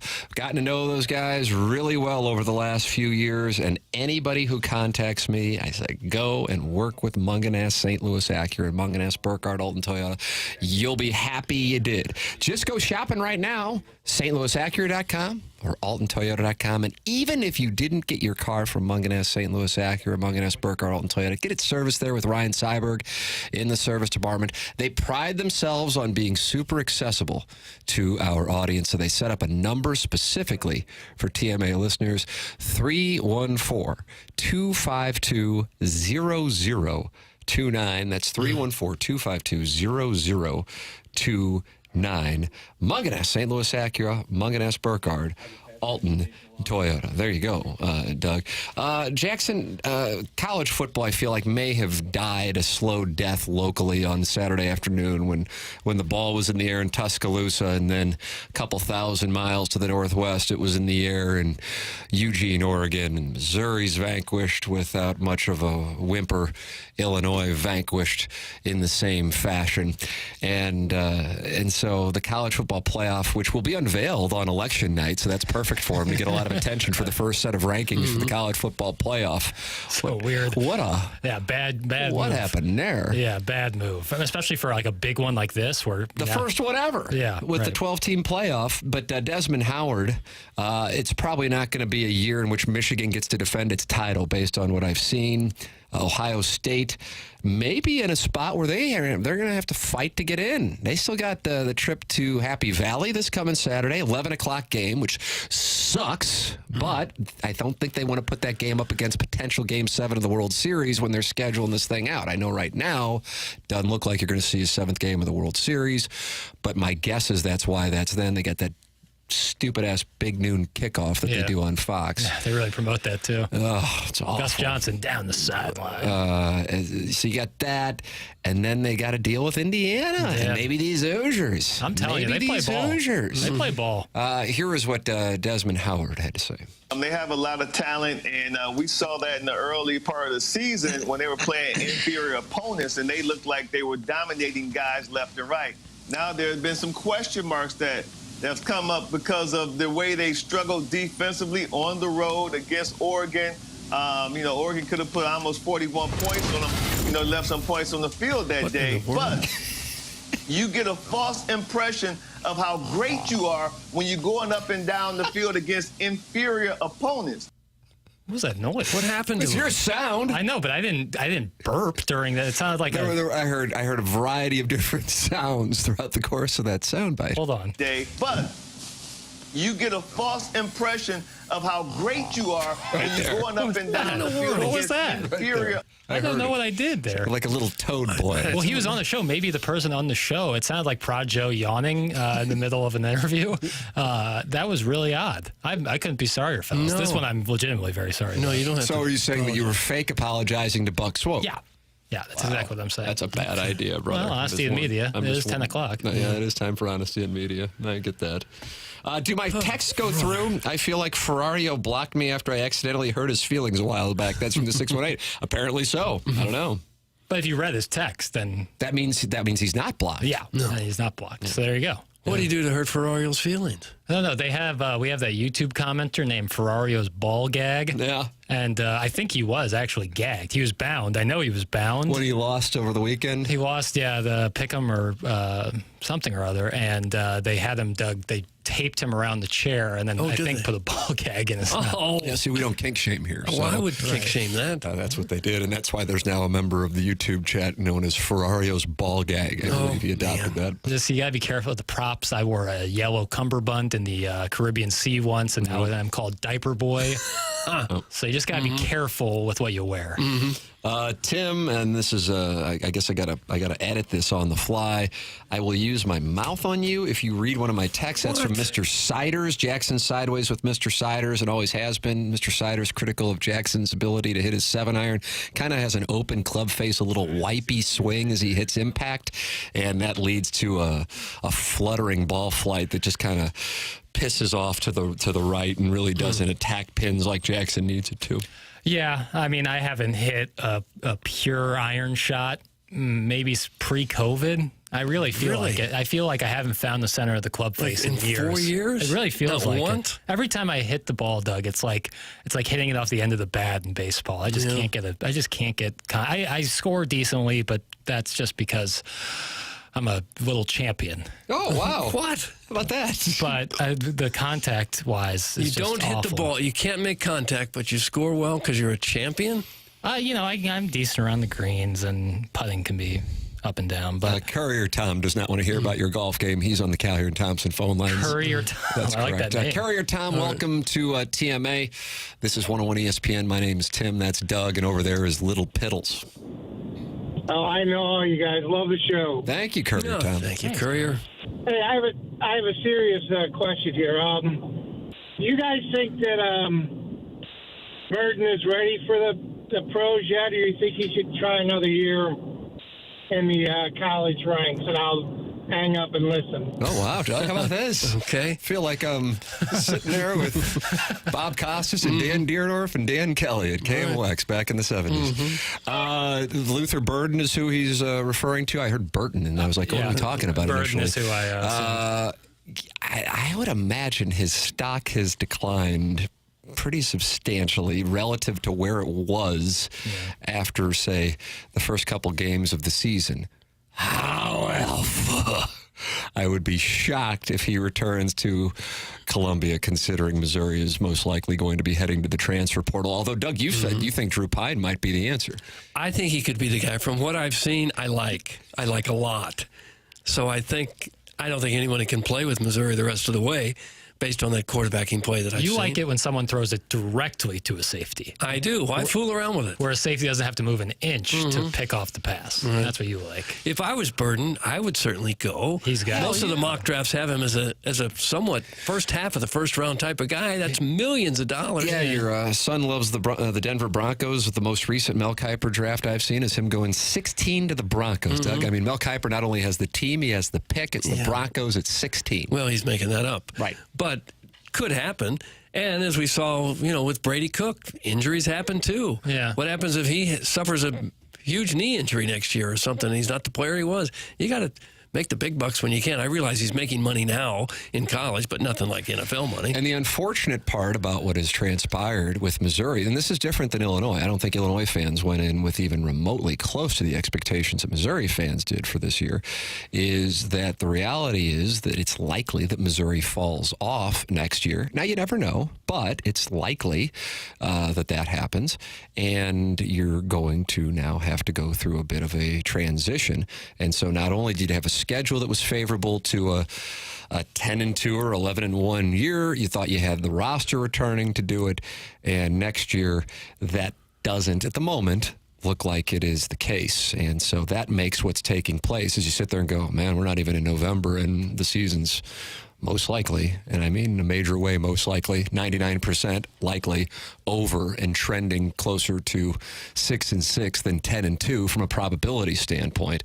The bigger focal point is going to be on who they get to come in and quarterback, because as things stand right now, the answer does not appear to be anybody that we have seen play so far in 2024. You are welcome to text into the program. You're welcome to email into the program. You're welcome to call into the program. You're welcome to participate in the YouTube channels. Two different neighborhoods, Doug. You got the TMA neighborhood where the Walrus King is in there talking it over with Chief J Strongblow, MD 2020, and Too Fat to Kayak, and Hunchback of On Castle, who just said Courier Tom sounds cute. And then you go over to the 101 ESPN chat, and Bazooka Tooth 75 talking to Droid Effects and Splashback Deuce. Oh, it's good to have all these people. Yeah. It is. We're and like Ferrari's ball gag today is in the 101 chat. Okay. Yesterday he was in the TMA chat. Yeah, that's the thing. It's like what really TMA can just be the confluence of it all. Yeah, it's like the Missouri River and the Mississippi River. Right. And isn't that fitting for our region? Together united. Together united. See what I'm doing with my hands I see that. Yeah. Yes, I see it. I like what's going on here. Send your emails in that Design Air Heating and Cooling email today, in which Buck Swope has 6 wins, even though Jackson's trying to short him. My bad. 10:45. Jackson has his Little Piddles Wide Berth Wednesday coming up. This is TMA, and it's presented to you by Brown and Crouppen. We are in the Munganest, St. Louis Acura, Munganest, Burkhardt, Alton Toyota, 10 o'clock hour on 101 ESPN.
This is Action Jackson's a Sports Center update brought to you by Saliga Heating and Cooling. The Yankees win last night, 11-4. The final score, they get a game back in the World Series. The Dodgers still lead 3-1.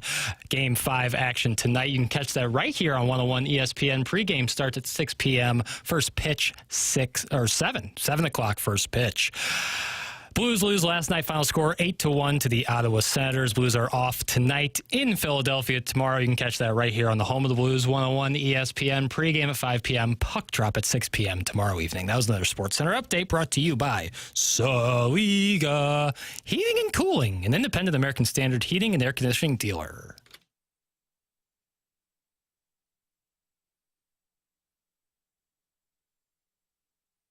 Welcome back. It's the Morning After. It's presented to you by Brown and Crouppen, Munganess, St. Louis Acura, Munganess, Burkett, Alton Toyota. 10 o'clock hour, Tim McKernan, Doug Vaughn, and Jackson Burkett with you on the program. Design, Air, Heating, and Cooling email today coming your way in 10 minutes. BK and Ferrario at 11 o'clock. Jackson, what do you have on this Wide Berth Wednesday? There's a lot of statue talk going around right now. On Doug, the have you heels. noticed the statue talk? Well, the Dwayne Wade thing? Yeah, on the heels of Dwayne Wade and the memes that are going on with the Dwayne Wade statue. It has a lot of people asking statue questions, and I ask, who are the current or recent history athletes in St. Louis worthy of a statue, and is a statue a greater honor than anything in sport? In St. Louis?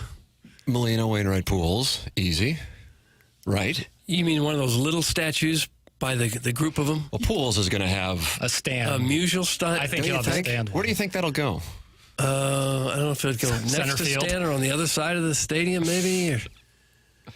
I don't think he'll go next to stand. I think he'll go the opposite side, right? But maybe they can form like an arch with the right-handed hitting and the left-handed hitting. Oh, Doug, you like the idea. You just got on board. I don't mind Nice. it. Yeah.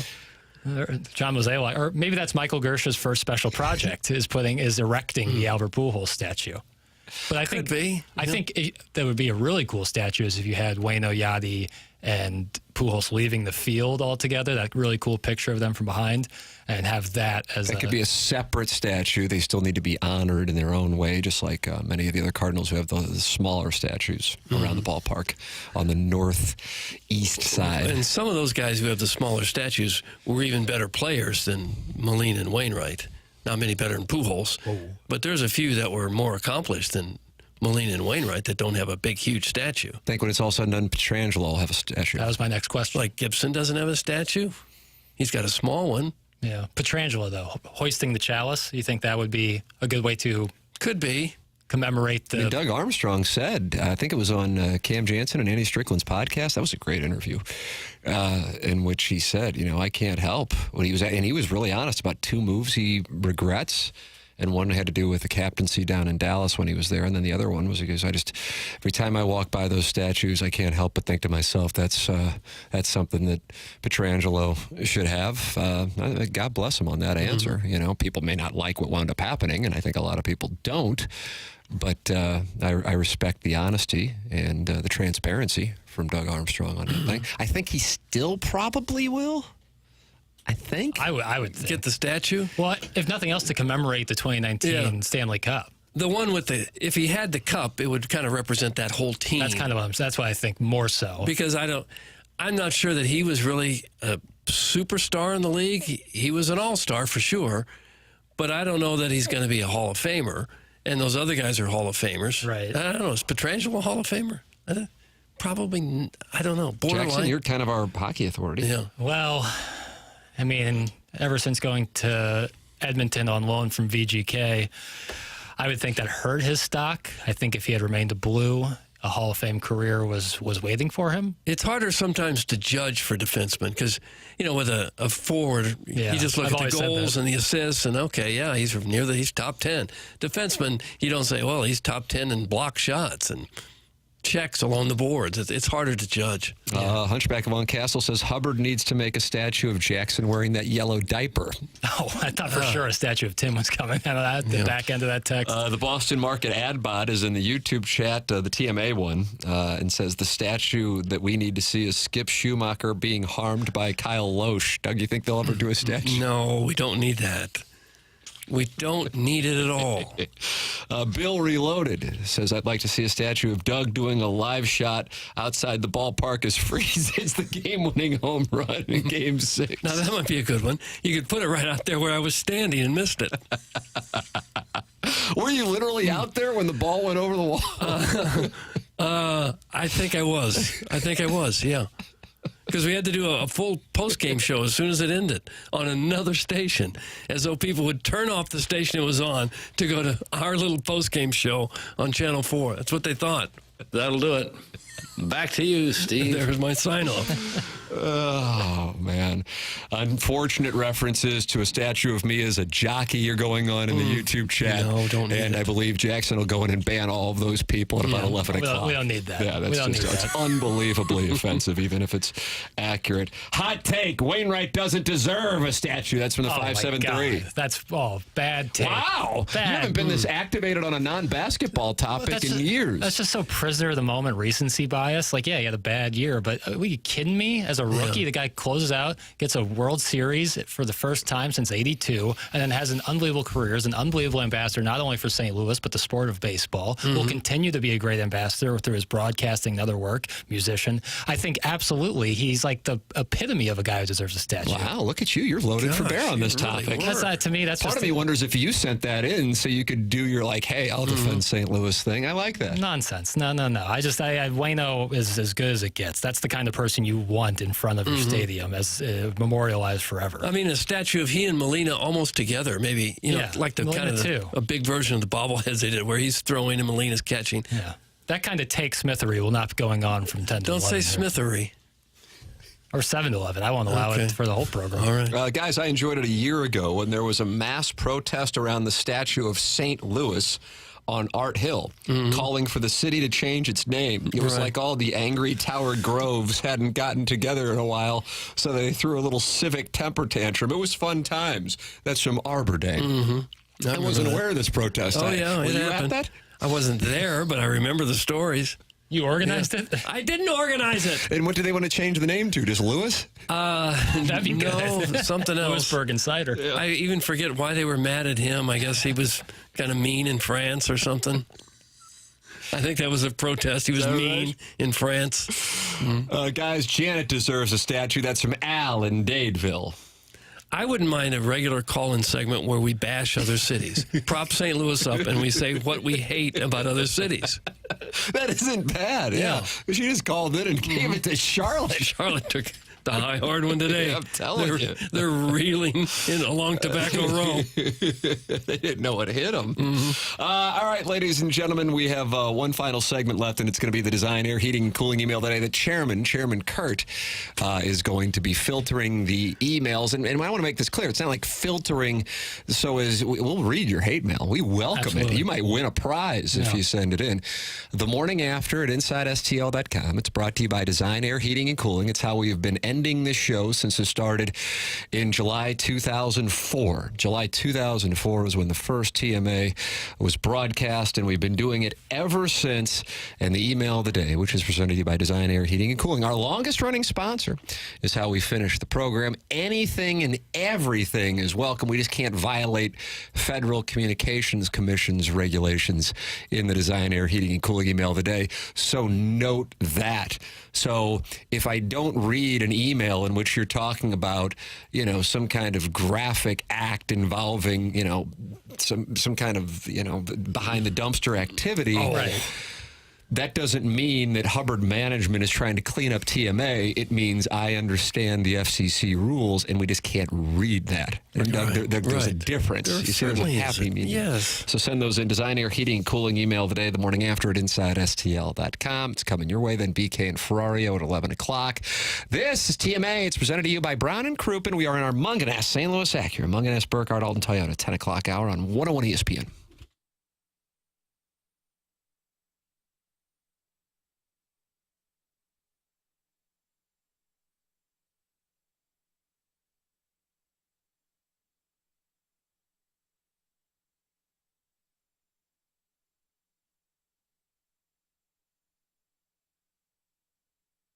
Underdog is the place to play if you're a sports fan looking to win money while watching sports. With over 5 million happy players and $2 billion won, Underdog makes it fun and easy to cash in on all your favorite athletes' performances. Win their champs game, you can win money by making entries on your favorite players and competing against other Underdog players. And you can also win up to 1,000 times your money by choosing higher or lower on players' stats like passing yards, touchdowns, three-pointers, double-doubles, etc. Now, you got all this going on at Underdog, so download the app. This season, Underdog will be running a special promo or bonus almost every single day, like Profit Boost, where you can pump up your winnings in just a tap when you apply the boost to eligible entries, and discounts where you'll be adjusted projections on certain players' stats to give you a better shot at a big W, and free picks.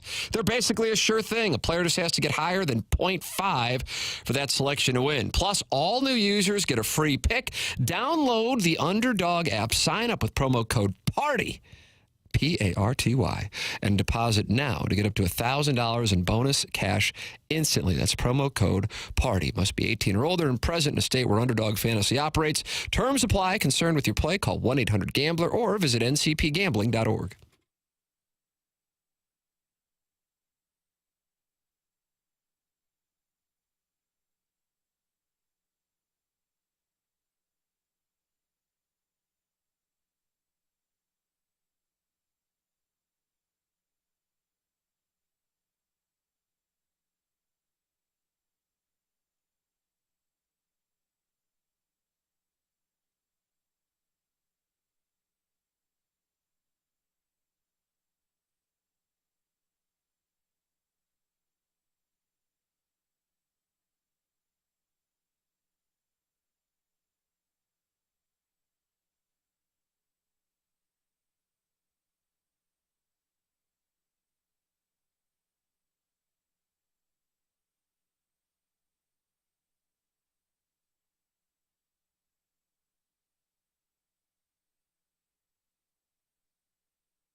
Halloween, it's and pants off our friends. Halloween, it's strangers candy. It's pumpkin carving to Halloween. Absolutely haunting. Oh, yeah. Ladies and gentlemen, the program is called The Morning After, and the presenting sponsor is Brown and Crouppen. My name is Tim McKernan. On my right is Doug Vaughn, and directly in front of me is Jackson Burkett. Chairman Kurt is in the studio. He answers the phone lines. And got a call from Janet defending the honor of St. Louis against Charlotte. We'll see who she vanquishes tomorrow. That'll be fun. We're just going to go around the country and take them all out. I'd like to do that. Prop us up a little bit. In the YouTube chat, they said at the protest over the city of St. Louis being named St.Louis, they wanted to rename the city to Shoraville, which I had never heard. No.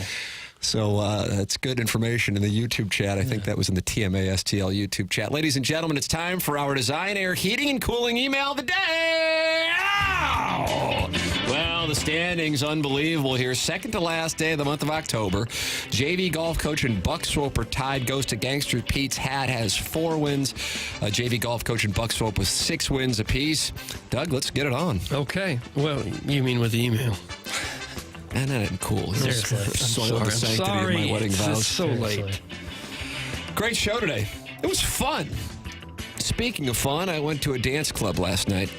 As I was sensed my lecherous thoughts about Maria's warmed, tanned body rubbing against me, another good-looking girl crossed the dance floor and began to move with Maria and me. I was suddenly sandwiched between 2 beautiful high-heeled women, their arms wrapped around me and each other, and to my surprise, Maria began to kiss me. Oh.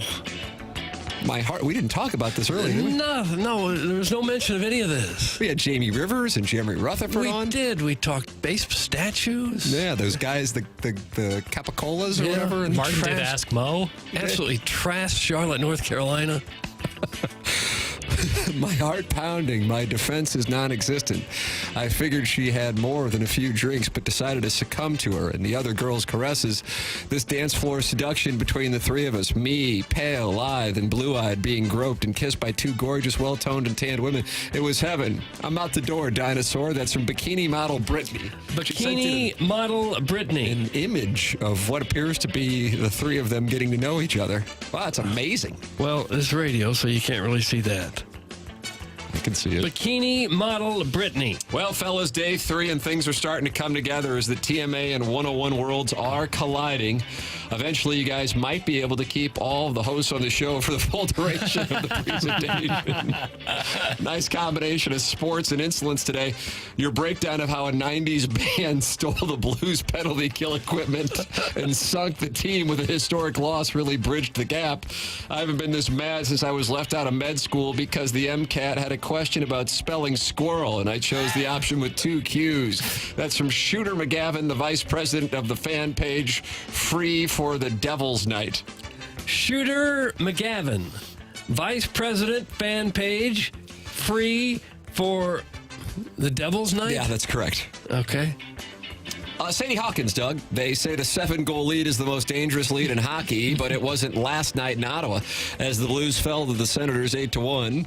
Libby Jack wouldn't know anything about that because he was too busy pleasuring himself to Jokic, who put up 29 points, 18 rebounds, and 16 assists as the Nuggets defeated the Nets. Martin met Misty Plops in real life and wanted to tell us how normal of a guy he was until he learned that Plops is still emailing into the show. The Yankees avoided a sweep in the World Series as they thumped the Dodgers 11-4. A 38-year-old jabroni named Austin Capobianco in his sunglasses at night wearing friend assaulted Dodgers outfielder Mookie Betts as he tried to catch a foul ball, then defended his actions from a nearby bar with a defense that sounded ripped from the script of It's Always Sunny in Philadelphia, saying, I patrol that wall and they know that, and if it's in our area, we're going to D up. But I think the lead is that St. Louis is better than Charlotte, according to a feisty gal named Janet, who really got fired up by a silly text slap and tickle between Mario, the vice president of TMA Special Projects in Charlotte, and Mr. Lex. Yeah, that's what started that. So odd.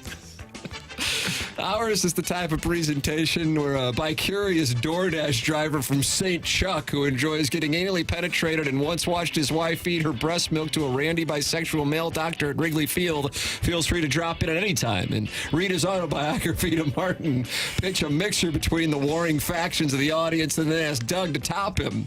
Women wanted to be like him and men wanted to be with him. That's from Buck Swope. Oh, Buck Swope with a nice little email this morning. The JV golf coach has sent in an image of Jackson Doug. It looks like he's been flushed out of gosh, yeah, the light's too much on you. That's too much lighting.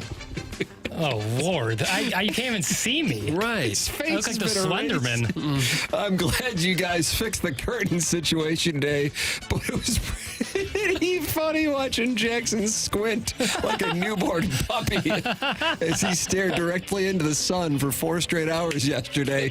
At one point, the pale NBA boy's pasty white face became completely invisible as his translucent skin was entirely washed out by the bright sunlight.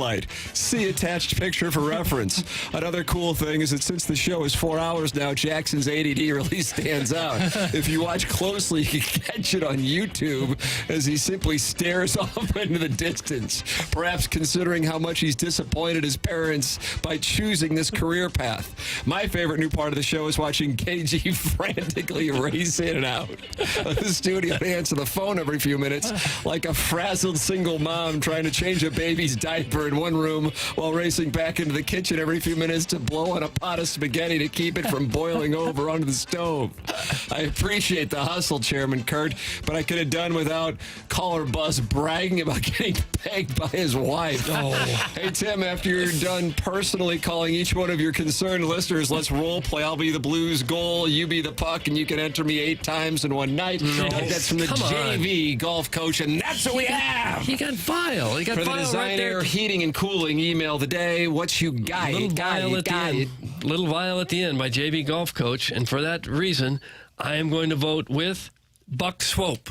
Jackson. And his nice little email. I really like Buck Swope today, but JV Golf Coach brought it really strong. JV Golf Coach. Jackson is correct. JV Golf Coach has won and taken a 1-goal lead going into All Hallows Eve tomorrow.